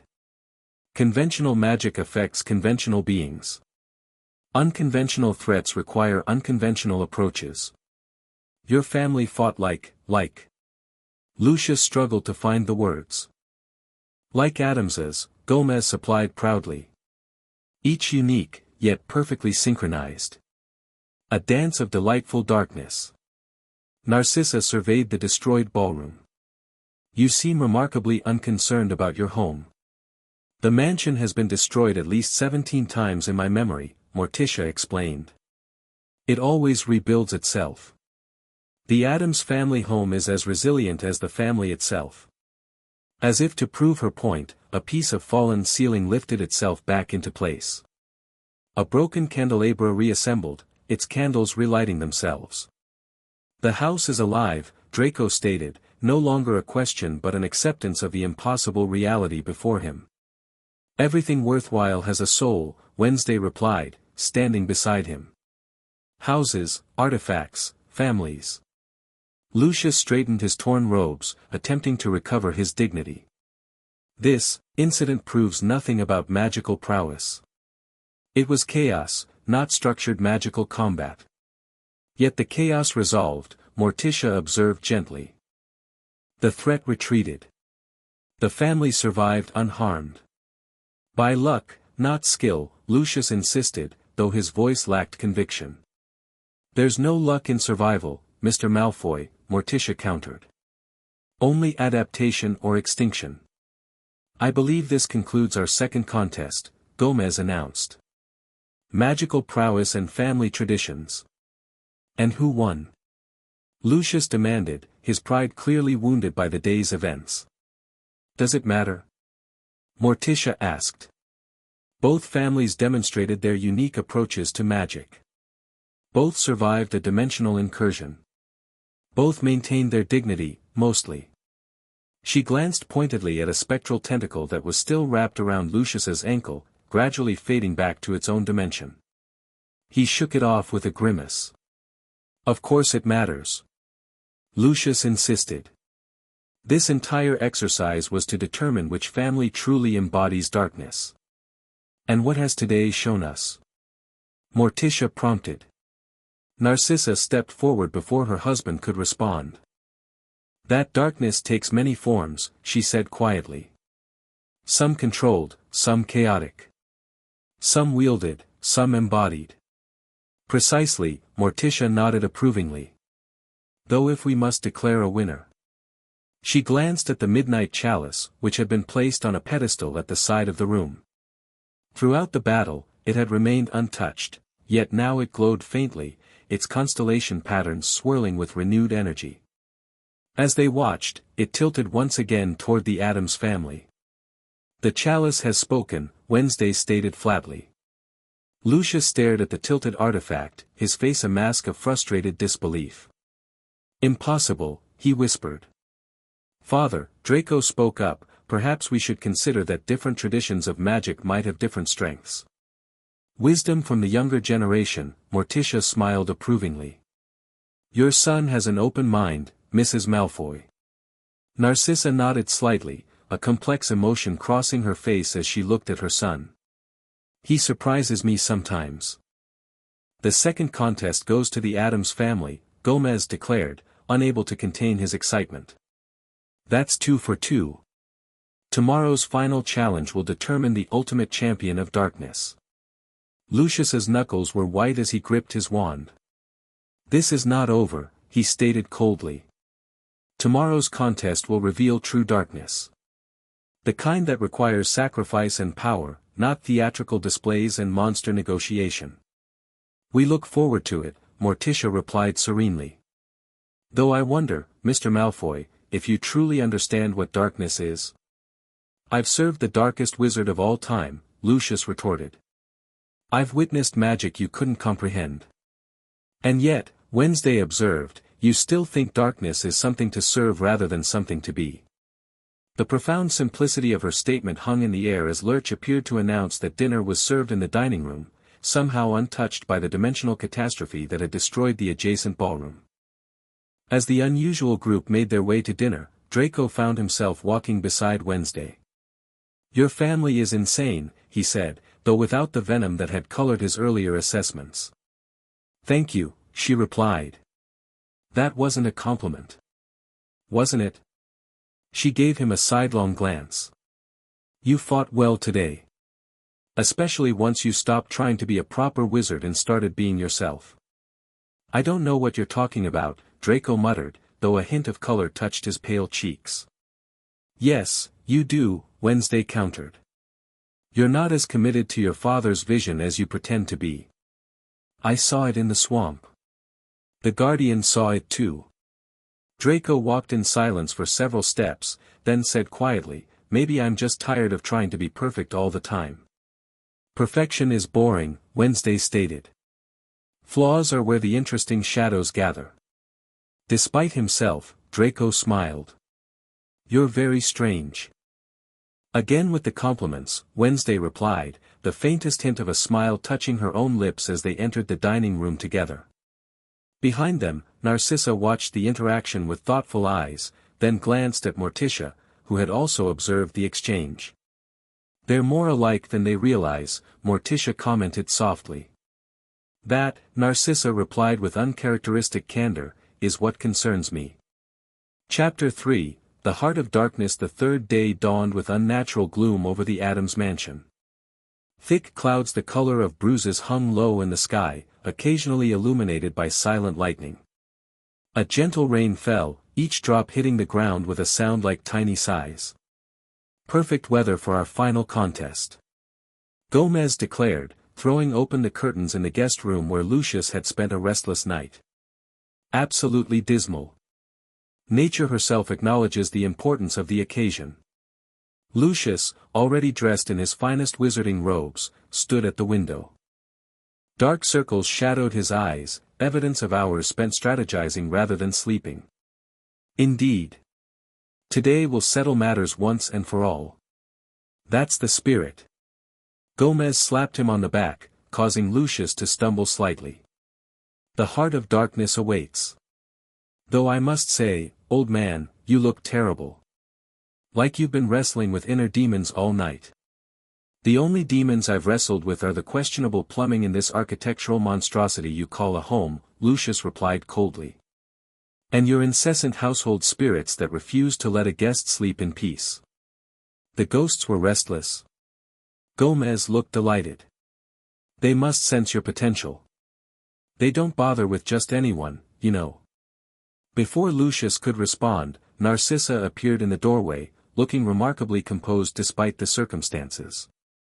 Breakfast is served, apparently. Though I'd advise caution. The toast appears to be moving. Fresh bread. Gomez confirmed cheerfully. Grandmama's special recipe. The yeast is particularly vigorous this morning. Downstairs in the dining room, the Addams family had already gathered around the table. Wednesday sat beside Draco's empty chair, methodically dissecting what looked like a blackened piece of toast with a scalpel. Pugsley was feeding his sausages to a small plant with teeth that grew from a pot in the center of the table. Morticia sipped from a steaming cup that emitted faint wisps of green vapor. Good morning, she greeted the Malfoys as they entered. I trust you slept, interestingly. Hardly, Lucius replied. The constant moaning from the walls made rest impossible. That's not the house, Uncle Fester interjected, mouth full of something unidentifiable. That's just me. I get night terrors. Or night euphoria. Hard to tell the difference sometimes. Draco entered last, his hair uncharacteristically disheveled. Unlike his father, he made no attempt to hide his exhaustion. You look terrible, Wednesday observed as he slumped into the chair beside her. Thanks, Draco muttered. Your cousin with the hair kept pacing outside my door all night, making weird noises. Cousin ITT was serenading you, Morticia explained. It's a sign of respect in his culture. Lucky, Pugsley complained. ITT never serenades me. Enough pleasantries, Lucius interrupted, remaining standing rather than sitting at the bizarre breakfast table. Let's proceed with the final contest. I've indulged this charade long enough. But breakfast is the most important meal before confronting existential darkness. Gomez protested. At least have some coffee. Grandmama brews it with beans from the hanging gardens of the underworld. I prefer not to consume anything in this household, Lucius replied stiffly. Let's just get on with it. Morticia set down her steaming cup, studying Lucius with unnerving intensity. Very well, Mr. Malfoy. If you're so eager to face the heart of darkness, who are we to delay you? Something in her tone made even Narcissa glance sharply at her husband, a warning in her eyes that went unheeded.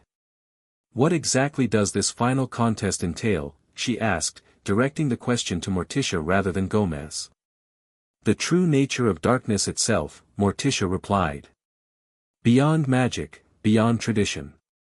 The essence that defines a truly dark family. In practical terms. Lucius demanded. A series of challenges, Gomez explained, suddenly serious. Not tests of magical skill or family history, but of character. Of what darkness really means to each family. Each family will demonstrate their understanding of darkness, Morticia continued. Not through words, but through actions. Through choices. Fine, Lucius snapped. Where do we begin? Wednesday stood, setting aside her dissected toast. In the heart of the house. Follow me. The bizarre procession wound through the mansion's twisting corridors, deeper than any of the Malfoys had ventured before. The hallways grew narrower, the air cooler. Portraits on the walls became older, depicting Addamses from centuries past in increasingly macabre settings. These are your ancestors? Draco asked Wednesday, who walked beside him. Some of them, she confirmed. The ones who agreed to be painted. Many preferred to avoid having their souls trapped in portraits. Wizarding portraits don't trap souls, Draco corrected automatically. Who said anything about wizarding techniques? Wednesday replied. They descended a spiral staircase that seemed to go down much further than the house's apparent structure should allow. The temperature dropped with each step, until their breath fogged in the air. The foundations of the Addams home, Morticia explained as they reached the bottom. Built on much older ruins. Some say a temple once stood here, dedicated to forgotten gods. Others say it was an ancient burial site, Gomez added cheerfully. Or possibly a gateway to dimensions man was not meant to comprehend. Family records are a bit vague on the details. The chamber they entered defied conventional architecture. Massive stone pillars supported a ceiling lost in shadows. The walls curved in ways that suggested non-Euclidean geometry. At the center stood a circular platform of black stone, inscribed with symbols that hurt the eyes if observed too directly. The Heart of Darkness, Morticia announced. The oldest part of our home. The place where reality wears thin. Lucius approached the platform, examining the inscriptions with professional interest. Ancient runes, he observed. Predating standardized magical language. Similar to those found in certain forbidden texts. You recognize them? Morticia seemed impressed. Few outsiders can even look at them without experiencing discomfort. I've studied extensively, Lucius replied, a hint of pride breaking through his disdain. The Dark Lord required comprehensive knowledge of ancient magical systems. Your Dark Lord, Wednesday commented, seems oddly preoccupied with conquering a single magical community. Our ancestors communed with entities that viewed entire galaxies as playthings. Lucius's jaw tightened. Let's proceed with this contest. I assume this platform has some purpose. It's where we begin, Gomez confirmed.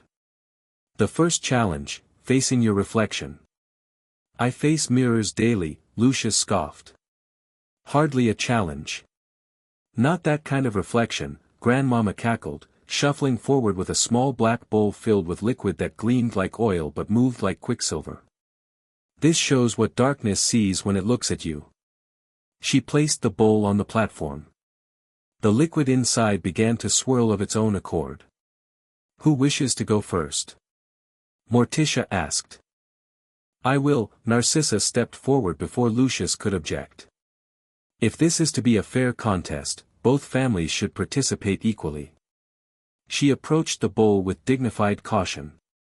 The liquid stilled as she looked into it, becoming a perfect mirror surface. For a moment, nothing happened. Then Narcissa gasped softly, taking an involuntary step back. What did you see? Lucius demanded. Narcissa's face had gone paler than usual. Myself, she whispered. But, hollow. Performing proper behaviors without believing in them. A perfect statue with nothing inside. The reflection never lies, Morticia said gently. Though it doesn't show the whole truth either. Just what the darkness within you recognizes. Draco hesitantly approached next. The liquid swirled again before settling. His reaction was less dramatic than his mother's, but the slight widening of his eyes betrayed his shock. Well? Lucius prompted impatiently. I saw myself wearing two faces, Draco replied quietly. One to please others, one true face screaming silently underneath. Wednesday studied him with increased interest. Authentic darkness recognizes disguises, she commented. It sees beneath the masks we wear. This is meaningless, Lucius declared, though he made no move toward the bowl himself. Parlor tricks designed to create emotional responses. Then you won't mind looking? Wednesday challenged. All eyes turned to Lucius, who hesitated just long enough to be noticeable before approaching the platform. The liquid stilled beneath his gaze. Whatever he saw caused him to step back sharply, knocking the bowl to the floor where the mysterious substance evaporated instantly. Clumsy, he muttered, but his hand trembled slightly as he straightened his robes. What did you see, father? Draco asked. Nothing of consequence, Lucius snapped. As I said, parlor tricks. Gomez cleared his throat. Well, no matter. The Addams family should take their turns too, shouldn't we? One by one, the Addams family members approached a replacement bowl Grandmama produced from her seemingly bottomless pockets. Each looked into their reflection with expressions ranging from delight, Pugsley and Uncle Fester, to serene acceptance, Morticia, to mild curiosity, Wednesday. What did you see? Draco asked Wednesday when she returned to his side. Myself, she replied simply. Exactly as I am. That's it. No hidden fears or secret selves. Wednesday tilted her head slightly. Why would I hide from my true nature? That's a waste of perfectly good darkness. The first challenge is complete, Morticia announced. Each family has faced their reflection in darkness. And who won? Lucius demanded, still visibly unsettled. Won. Morticia raised an elegant eyebrow. This isn't about winning, Mr. Malfoy. It's about recognition. About understanding what darkness sees in you, and what you see in darkness. This entire competition was proposed to determine which family truly embodies darkness, Lucius reminded her sharply. Every challenge must have a winner. If you insist, Morticia replied coolly. Those who face their reflections without fear or denial demonstrate a truer relationship with darkness. By that measure.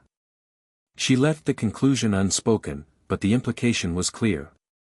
Lucius's face flushed with anger. Let's continue to the second challenge, Gomez suggested quickly. The manifestation of darkness. The group ascended from the ancient chamber, following a different route that led them to a part of the house the Malfoys hadn't seen before. A massive set of iron doors opened onto what appeared to be an indoor courtyard, open to the stormy sky above yet somehow still contained within the house's structure. The Addams Sanctuary, Morticia explained. Where our family has practiced the darkest arts for generations. Unlike the formal, pristine atmosphere of Malfoy Manor, the Addams Sanctuary embraced chaos. Ancient trees with twisted trunks grew from the stone floor. Mysterious devices whose purposes were best left unquestioned stood between moss-covered statues. A fountain at the center bubbled with liquid that was definitely not water. The second challenge is simple, Morticia continued. Each family must manifest darkness as they understand it. Not through explanations or demonstrations, but through creation. Creation? Narcissa repeated. Darkness isn't just destruction, Morticia explained. True darkness creates. It gives birth to new possibilities, new forms, new understandings. What exactly are we meant to create? Lucius asked suspiciously. Anything, Gomez spread his arms wide. Something that embodies your family's understanding of darkness. You have 1 hour and may use any means at your disposal. Come, Narcissa, Draco, Lucius commanded, moving to one side of the sanctuary. We'll show these people what true darkness looks like. The Malfoys huddled together, speaking in low voices while occasionally casting wary glances at the Addamses, who had gathered on the opposite side of the courtyard. What are we going to create, father? Draco asked. Something impressive, Lucius replied. Something that showcases the power and sophistication of true dark magic. Perhaps a demonstration of the ancestral curses? Narcissa suggested. The Malfoy bloodline specialties? Lucius nodded sharply. Precisely. We'll create a manifestation of generational dark magic, the kind that can only be achieved through centuries of careful breeding and preserved knowledge. Meanwhile, the Addamses' approach was characteristically different. Rather than planning, they seemed to be following intuition, each member contributing something to a growing creation at the center of their circle. Gomez danced around it with manic energy. Wednesday knelt beside it, her pale hands moving with surgical precision. Morticia stood nearby, whispering to something that hadn't been visible before their work began. As the hour progressed, both families' creations took shape. The Malfoys worked with clinical precision, their wands moving in complex patterns as they wove layers of dark magic into a physical form. Sweat beaded on Lucius's brow as he channeled power that clearly strained his considerable abilities. "Impressive," Gomez commented, pausing in his own work to observe the Malfoys. "Very technical." Lucius didn't respond, his concentration absolute as he completed the final elements of their creation. When the hour ended, both families stepped back to reveal their work.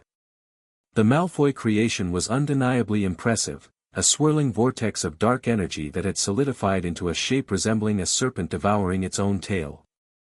Within the circle it formed, images appeared and disappeared, scenes of power, of subjugation, of magical might crushing opposition. The magic radiating from it felt cold, controlled, and undeniably potent. "The Ouroboros," Lucius announced. "The eternal cycle of power. Darkness consuming and renewing itself, bringing order through strength."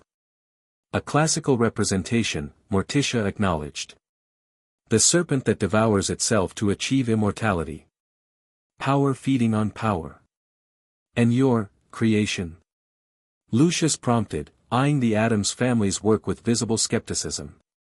What the Addamses had produced defied easy description. At first glance, it appeared to be simply a small garden, plants growing from rich black soil. But upon closer inspection, the plants were unlike any known species. They seemed to shift form when not directly observed. Flowers bloomed and withered in seconds, only to be reborn in different colors.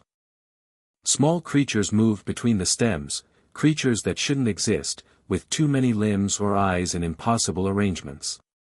"A garden?" Lucius scoffed. "Your representation of darkness is, plants. Life and death in constant conversation," Morticia corrected him. "Creation and decay. The endless cycle not of power, but of transformation."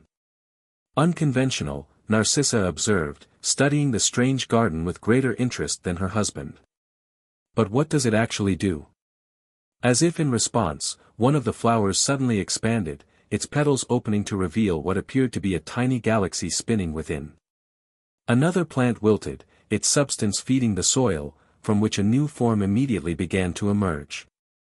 "It doesn't do," Wednesday explained. "It becomes. True darkness isn't static. It's constant evolution." "A fundamental difference in philosophy," Morticia observed. "The Malfoys see darkness as power to be controlled and directed. We see it as a force of nature to be embraced and channeled. Our creation demonstrates centuries of refined magical knowledge," Lucius insisted. "Yours is, conceptual at best. Is that what you think darkness is? Refined knowledge?" Wednesday asked, genuine curiosity in her voice. "Knowledge is just information. Darkness is experience." Before Lucius could respond, both creations began to change. The Malfoy Ouroboros, initially so controlled and precise, started to fluctuate. The serpent's movements became jerky, as if struggling against its own nature.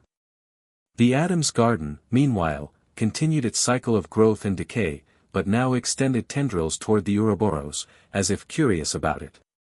"What's happening?" Draco asked, watching as the serpent thrashed more violently. "They're interacting," Morticia explained. "Darkness recognizing darkness, or the lack thereof." To everyone's astonishment, the serpent suddenly broke its circle, uncoiling and slithering toward the Addams garden. As it approached, its form became less defined, less controlled. When it reached the edge of the garden, it simply dissolved, its essence absorbed into the fertile soil. New growth immediately sprang up where it had been, plants that combined the serpentine form with the garden's chaotic vitality. It consumed our creation," Lucius stammered, genuine shock breaking through his composed facade. "Not consumed," Morticia corrected gently. "Transformed. Your understanding of darkness was incomplete, so it sought completion. Are you suggesting your garden is superior dark magic?" Lucius demanded, his voice rising. "Not superior," Wednesday replied. "Just more authentic. Your darkness is performance. Ours is existence. The word struck Lucius like a physical blow. For a moment, he seemed at a loss, his carefully maintained dignity cracking to reveal genuine uncertainty beneath. Gomez cleared his throat. Well. Two very interesting approaches to darkness. Both with their merits. The final challenge awaits, Morticia announced, mercifully drawing attention away from Lucius's uncharacteristic vulnerability. The true test of a dark family's nature. The storm outside had intensified, lightning now striking the grounds of the Addams mansion with alarming frequency. Thunder rattled the windows as the group gathered in the main parlor, where Lurch had prepared an array of refreshments that the Malfoys continued to avoid. The final challenge is the most important, Morticia began, her voice barely audible above a particularly violent thunderclap. It reveals not what a family claims about darkness, but what darkness claims about the family. More riddles, Lucius muttered, though with less conviction than before. Just tell us what the challenge entails. The Midnight Chalice will decide, Wednesday explained, bringing forth the artifact that had started their strange competition. It responds to authentic darkness. Whoever it recognizes as its true master will be acknowledged as the darker family. The chalice, now fully recharged, glowed with eerie light, its constellation patterns swirling across its surface. Placed on a table between the two families, it hummed with palpable energy. That's it? Lucius asked suspiciously. The cup simply chooses. Not quite, Morticia smiled enigmatically. First, it requires a demonstration. Each family must show what darkness means to them, not through creation or reflection, but through action. What action? Narcissa asked cautiously. Whatever action most authentically represents your understanding of darkness, Morticia replied. Something that comes from the heart, not from calculation. Lucius straightened his robes, confidence returning. Very well. The Malfoy family will demonstrate true darkness as it has existed in the wizarding world for centuries. He drew his wand with a flourish. Darkness is power, he declared. The power to bend others to your will. To shape reality according to your desires. With a complex series of wand movements, Lucius conjured a spectral form, a wraith-like creature that hovered above the floor, its features indistinct but its presence unmistakably malevolent. Through the darkest arts, the Malfoy line has commanded beings from beyond, Lucius continued, his voice taking on a theatrical quality. We've bound servants to our will through generations. The conjured wraith circled the room at Lucius's direction, creating a chill wherever it passed. Narcissa joined her husband, adding her own magic to strengthen the manifestation. Draco, after a moment's hesitation, did the same. Through blood and will, we command darkness itself, Lucius declared grandly. It serves us, as all lesser forces must serve superior wizards. The wraith grew larger, more substantial, feeding on the combined magic of the Malfoy family. Its form became more defined, a hooded figure with glowing eyes, radiating cold power. Impressive spell work, Gomez commented. Very dramatic. This is but a fraction of what true dark wizards can accomplish, Lucius replied, his confidence fully restored by the successful demonstration. Darkness bows to those with the will to command it. Does it? Morticia asked softly. She turned to her family. Shall we show our understanding? The Addamses nodded, gathering in a loose circle. Unlike the Malfoys' formal, choreographed display, they simply joined hands, Morticia, Gomez, Wednesday, Pugsley, Grandmama, Uncle Fester, even Lurch and Thing forming an unbroken connection. Darkness isn't something to command, Morticia began, her voice barely above a whisper yet somehow filling the room. It's something to embrace. To welcome home. No wands were raised. No incantations were spoken. Yet the quality of the shadows in the room began to change. They deepened, expanded, moved with subtle purpose. We don't seek to control darkness, Gomez continued. We invite it to dance with us. The shadows responded, swirling around the family circle like partners in a waltz. The temperature in the room dropped, not with the hostile chill of the Malfoys' wraith, but with the comforting cool of a summer night. We recognize the darkness in ourselves, Wednesday added. And honor the darkness in all things. The Addams family's demonstration lacked the theatrical flourish of the Malfoys' display. There were no conjured wraiths, no dramatic proclamations of power. Instead, there was simply presence. The darkness in the room felt alive, aware, responsive not to commands but to invitation. This is it. Lucius scoffed, though his voice held a note of uncertainty. Your great demonstration is holding hands in the dark. Darkness doesn't require grand gestures, Mr. Malfoy, Morticia replied calmly. It asks only for recognition. For acceptance. Acceptance of what? Draco asked, genuine curiosity breaking through his practiced disdain. Of its place within us, Wednesday answered, meeting his eyes across the room. Of the shadows we all carry, not as burdens to be controlled, but as essential parts of who we are. As she spoke, the midnight chalice began to glow more intensely. Its constellation pattern spun faster, casting starlight across the walls of the parlor. The wraith Lucius had conjured shrank back from this light, its form destabilizing. What's happening? Narcissa asked, watching as their creation began to dissolve. The chalice responds to authentic darkness, Morticia explained.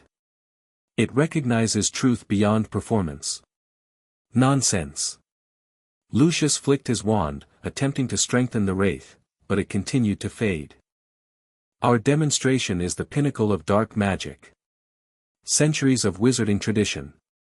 Tradition isn't the same as truth, Wednesday observed.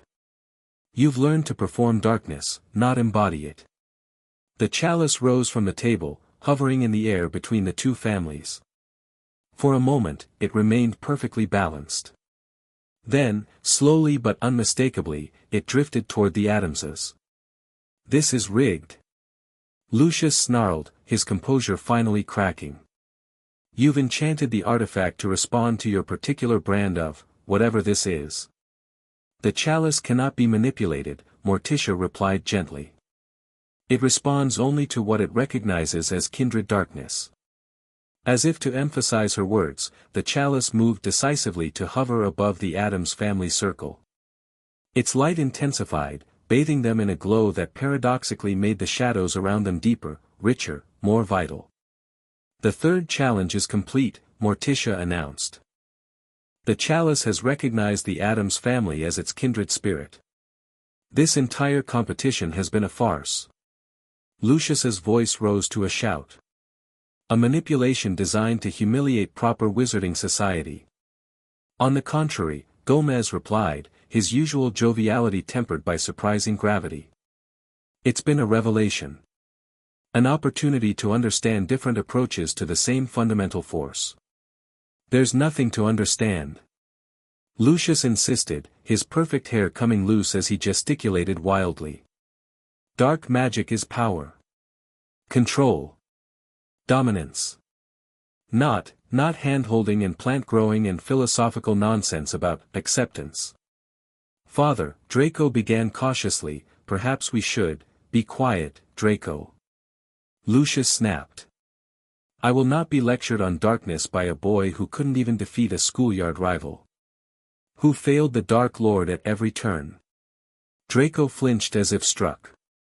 Narcissa laid a protective hand on his shoulder, her eyes flashing dangerously at her husband. Lucius, she warned quietly. That's enough. But Lucius was beyond caution now, his carefully constructed facade crumbling completely. I have sacrificed everything for darkness. My reputation, my freedom, my dignity. I've bowed to the greatest dark wizard in history. I've performed unspeakable acts in service to power. And you dare to suggest these carnival attractions understand darkness better than I do? The room fell silent save for Lucius's ragged breathing.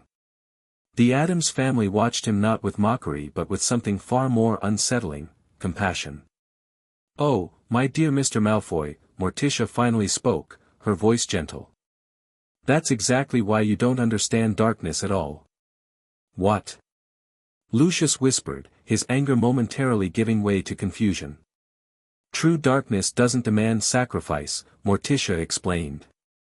It offers freedom. Freedom from pretense. From the exhausting performance of being what others expect. The Dark Lord, Lucius began, was as much a prisoner as those he imprisoned, Morticia finished for him. Trapped in an endless cycle of demanding what he could not give, acceptance. You know nothing about him, Lucius insisted, though his voice had lost its edge.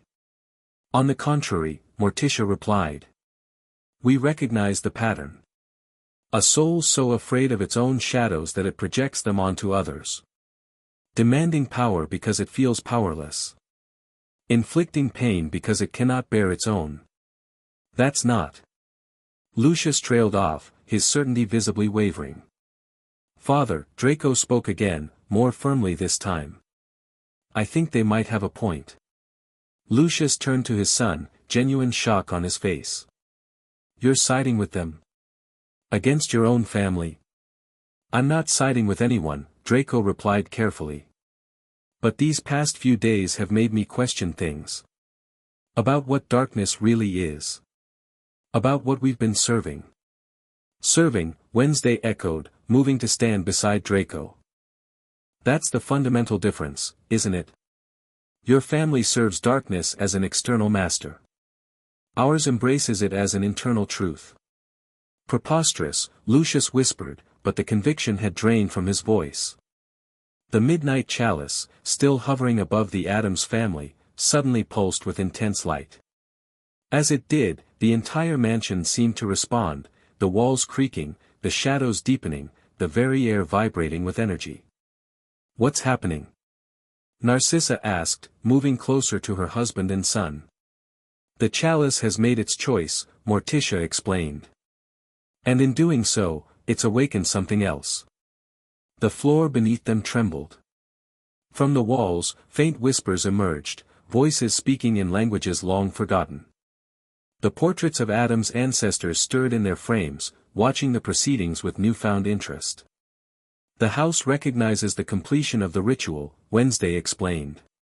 It's responding to the chalice's decision. What ritual? Lucius demanded, fear finally breaking through his anger. What have you done? Nothing you didn't agree to, Gomez replied. A competition to determine which family truly embodies darkness. The chalice has judged, and the judgment has consequences. Before Lucius could respond, a new presence filled the room, not a person or creature, but a quality of darkness unlike anything the Malfoys had experienced. It wasn't threatening, exactly, but it was undeniably powerful, ancient, and aware. What is that? Draco whispered, unconsciously moving closer to Wednesday. The darkness that has always been part of this house, she replied simply. The darkness that recognizes its own.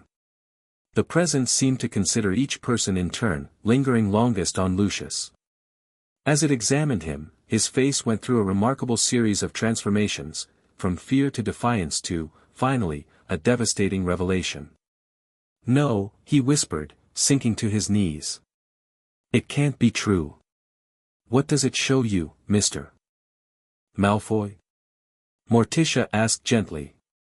Everything, Lucius replied, his voice breaking. Every moment I convinced myself I was embracing darkness when I was really just hiding from the light. From scrutiny. From the possibility of being ordinary. Tears began to stream down his face, an unprecedented display from the normally stoic patriarch. All those years serving the Dark Lord, it wasn't darkness I wanted. It was just significance. Importance. The belief that I mattered more than others. Father, Draco knelt beside him, genuine concern on his face. I've been a fool, Lucius continued, making no attempt to hide his tears. Chasing power because I feared powerlessness. Demanding respect because I couldn't respect myself. And worst of all, dragging my family into the same delusion. The presence in the room shifted, turning its attention to Narcissa. Unlike her husband, she faced it with quiet dignity. "I always knew," she admitted softly. Not consciously, perhaps, but somewhere deep inside. "I followed the path of what a proper pure-blood wife should do, should be. I told myself it was for family, for tradition. But really, it was because I was afraid of finding out who I might be without those structures." The presence moved to Draco last. He tensed but didn't look away. "I've been playing a part my whole life," he said, glancing at Wednesday beside him. "Trying to be the perfect Malfoy heir. The perfect Slytherin. The perfect pure blood. I never stopped to ask if that's who I actually am." The presence, having examined each of the Malfoys, retreated slightly.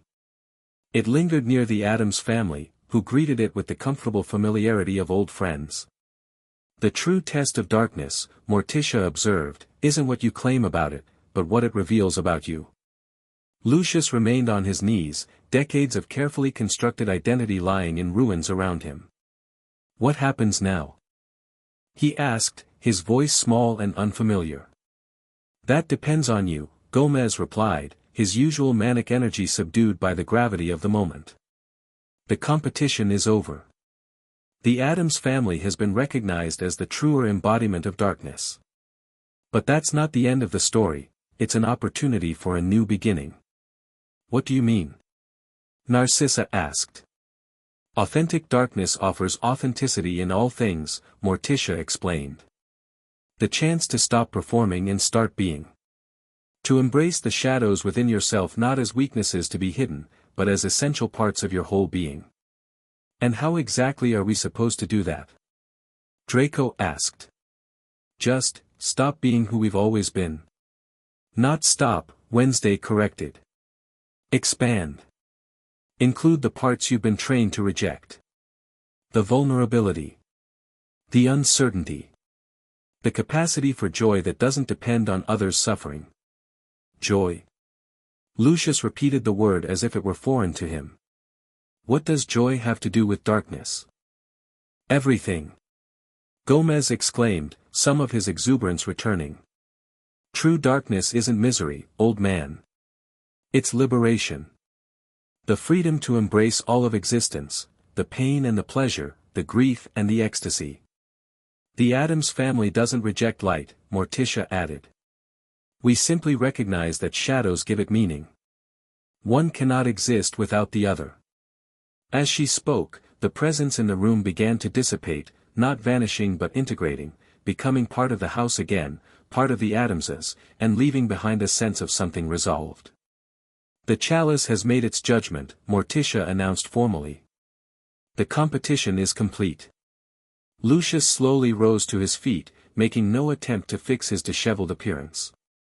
"I suppose I should congratulate you," he said, the words clearly unfamiliar to him. "No congratulations necessary," Gomez replied warmly. "Just recognition. Of a different path. Of new possibilities. I don't know how to be different," Lucius admitted, the vulnerability in his voice striking in its novelty. "That's the wonderful thing about darkness, Mr. Malfoy," Morticia smiled. "It doesn't demand that you know. Only that you be willing to explore." The midnight chalice, still hovering above the Addams family, suddenly pulsed with light once more. The constellation patterns on its surface began to rotate rapidly, and the air in the room seemed to thin. "Ah," Grandmama observed. "It seems the chalice is ready to send you home." "Already?" Draco asked, glancing at Wednesday with unexpected reluctance. "The magical nexus has balanced," she explained. "The purpose that brought you here is complete." "Wait," Narcissa stepped forward. "Before we go, I want to say." She hesitated, then continued with uncharacteristic sincerity, "Thank you. This has been illuminating." "Indeed," Morticia acknowledged with a graceful nod. "For us as well. It's not often we get to share our understanding of darkness with others. Will we remember this?" Draco asked. "When we go back." Some experiences leave marks too deep to forget, Wednesday replied. Even if the details fade, the understanding remains. The chalice's light intensified, creating a swirling vortex in the center of the parlor. Reality began to bend around it, opening a pathway back to the world the Malfoys knew. I suppose this is goodbye, Narcissa said, a hint of genuine regret in her voice. For now, Gomez replied with a wink. Darkness has a way of bringing kindred spirits together. Who knows what the future holds? Lucius, still subdued but regaining some of his composure, extended his hand to Gomez. This has been unexpected. Gomez bypassed the hand entirely, pulling Lucius into an enthusiastic embrace. That's the best kind of experience, old man.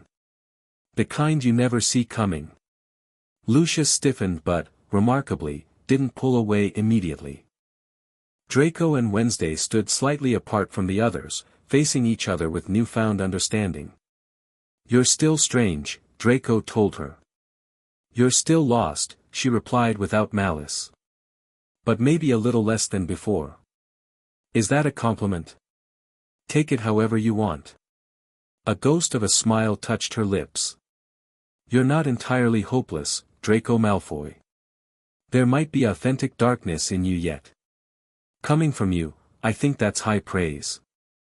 The vortex expanded, the pull toward their own reality strengthening. The Malfoys moved toward it, standing at the threshold between worlds. Remember, Morticia called to them as the vortex began to envelop them. True darkness isn't about what you reject. It's about what you embrace. The last thing the Malfoys saw before reality shifted was the Addams family, standing together in perfect harmony with the shadows around them, not fighting darkness, but dancing with it. The auction house beneath Nocturne Alley materialized around them with jarring suddenness. The Malfoys found themselves standing exactly where they had been when the chalice first activated, as if no time had passed at all. The other patrons continued their activities, apparently unaware of anything unusual. Did that really happen? Draco asked quietly, looking at his parents. Or was it some kind of shared hallucination? Narcissa touched her son's shoulder. It happened, she confirmed. Some experiences are too profound to question. Lucius remained silent, his expression unreadable as he straightened his robes and smoothed his hair back into perfect order. But something had changed in his eyes, a certainty replaced by questions, a hardness softened by doubt. The chalice, he finally said. It's gone. Indeed, the midnight chalice had vanished from the auction pedestal. The auctioneer appeared confused, checking his inventory list with a furrowed brow. It seems to have found its rightful owners, Narcissa observed. The Addamses, Draco nodded. It recognized them. As it should, Lucius admitted quietly, surprising both his wife and son. They understand darkness in ways we've only pretended to. Lucius? Narcissa studied her husband with concern. I've spent my entire life pursuing a vision of darkness that was really just power, he continued, his voice low enough that only his family could hear. Domination. Control. I never once considered that true darkness might be something entirely different. What are you saying, father? Draco asked cautiously. Lucius looked at his son, really looked at him, perhaps for the first time. I'm saying that perhaps it's time for the Malfoy family to reconsider certain allegiances. Certain understandings. That doesn't sound like you, Draco observed. No, Lucius agreed with a faint, unfamiliar smile. It doesn't, does it? Maybe that's not entirely a bad thing. The auctioneer called for attention, announcing that due to the mysterious disappearance of the midnight chalice, they would proceed to the next item. But the Malfoys were no longer listening. Let's go home, Narcissa suggested. I think we have much to discuss. As they made their way out of the auction house, Lucius paused at the exit. Do you think we'll ever see them again? He asked, not specifying who they were. He didn't need to. I suspect some connections, once made, are difficult to sever completely, Narcissa replied thoughtfully. Especially those forged in darkness. Authentic darkness, Draco amended, a hint of Wednesday in his voice. Indeed, Lucius nodded, stepping out into the night air with his family. For the first time in as long as he could remember, he didn't try to control the shadows around him. Instead, he simply acknowledged them, nodded to them as to old acquaintances newly recognized. And somewhere, in a house that defied conventional architecture and reason, the Addams family raised a toast with goblets that might or might not have been the midnight chalice, multiplied by strange magic. To the Malfoys, Gomez declared cheerfully. May they find their own darkness, not the kind that diminishes, but the kind that liberates. To authentic shadows, Morticia added, her glass touching her husband's. To unexpected connections, Wednesday concluded, her typically expressionless face bearing the faintest trace of a genuine smile. Outside both homes, in realities now separated once more, the same moon rose over two very different families united by a newfound understanding, that true darkness isn't found in power or dominance or control, but in the courage to embrace one's whole self, shadows and all. And in the depths of Malfoy Manor, for the first time in generations, something shifted. The shadows deepened, not with hostility but with recognition. The ancient house, watching over its inhabitants as all magical dwellings do, noted the change in its master's heart and responded in kind, not with the cold power the Malfoys had always cultivated, but with something older, deeper, more authentic. The kind of darkness the Addams family would have recognized instantly. The kind that doesn't need to prove itself. The kind that simply is. The end. Thank you for watching this video. Please be sure to subscribe to our channel and like this video.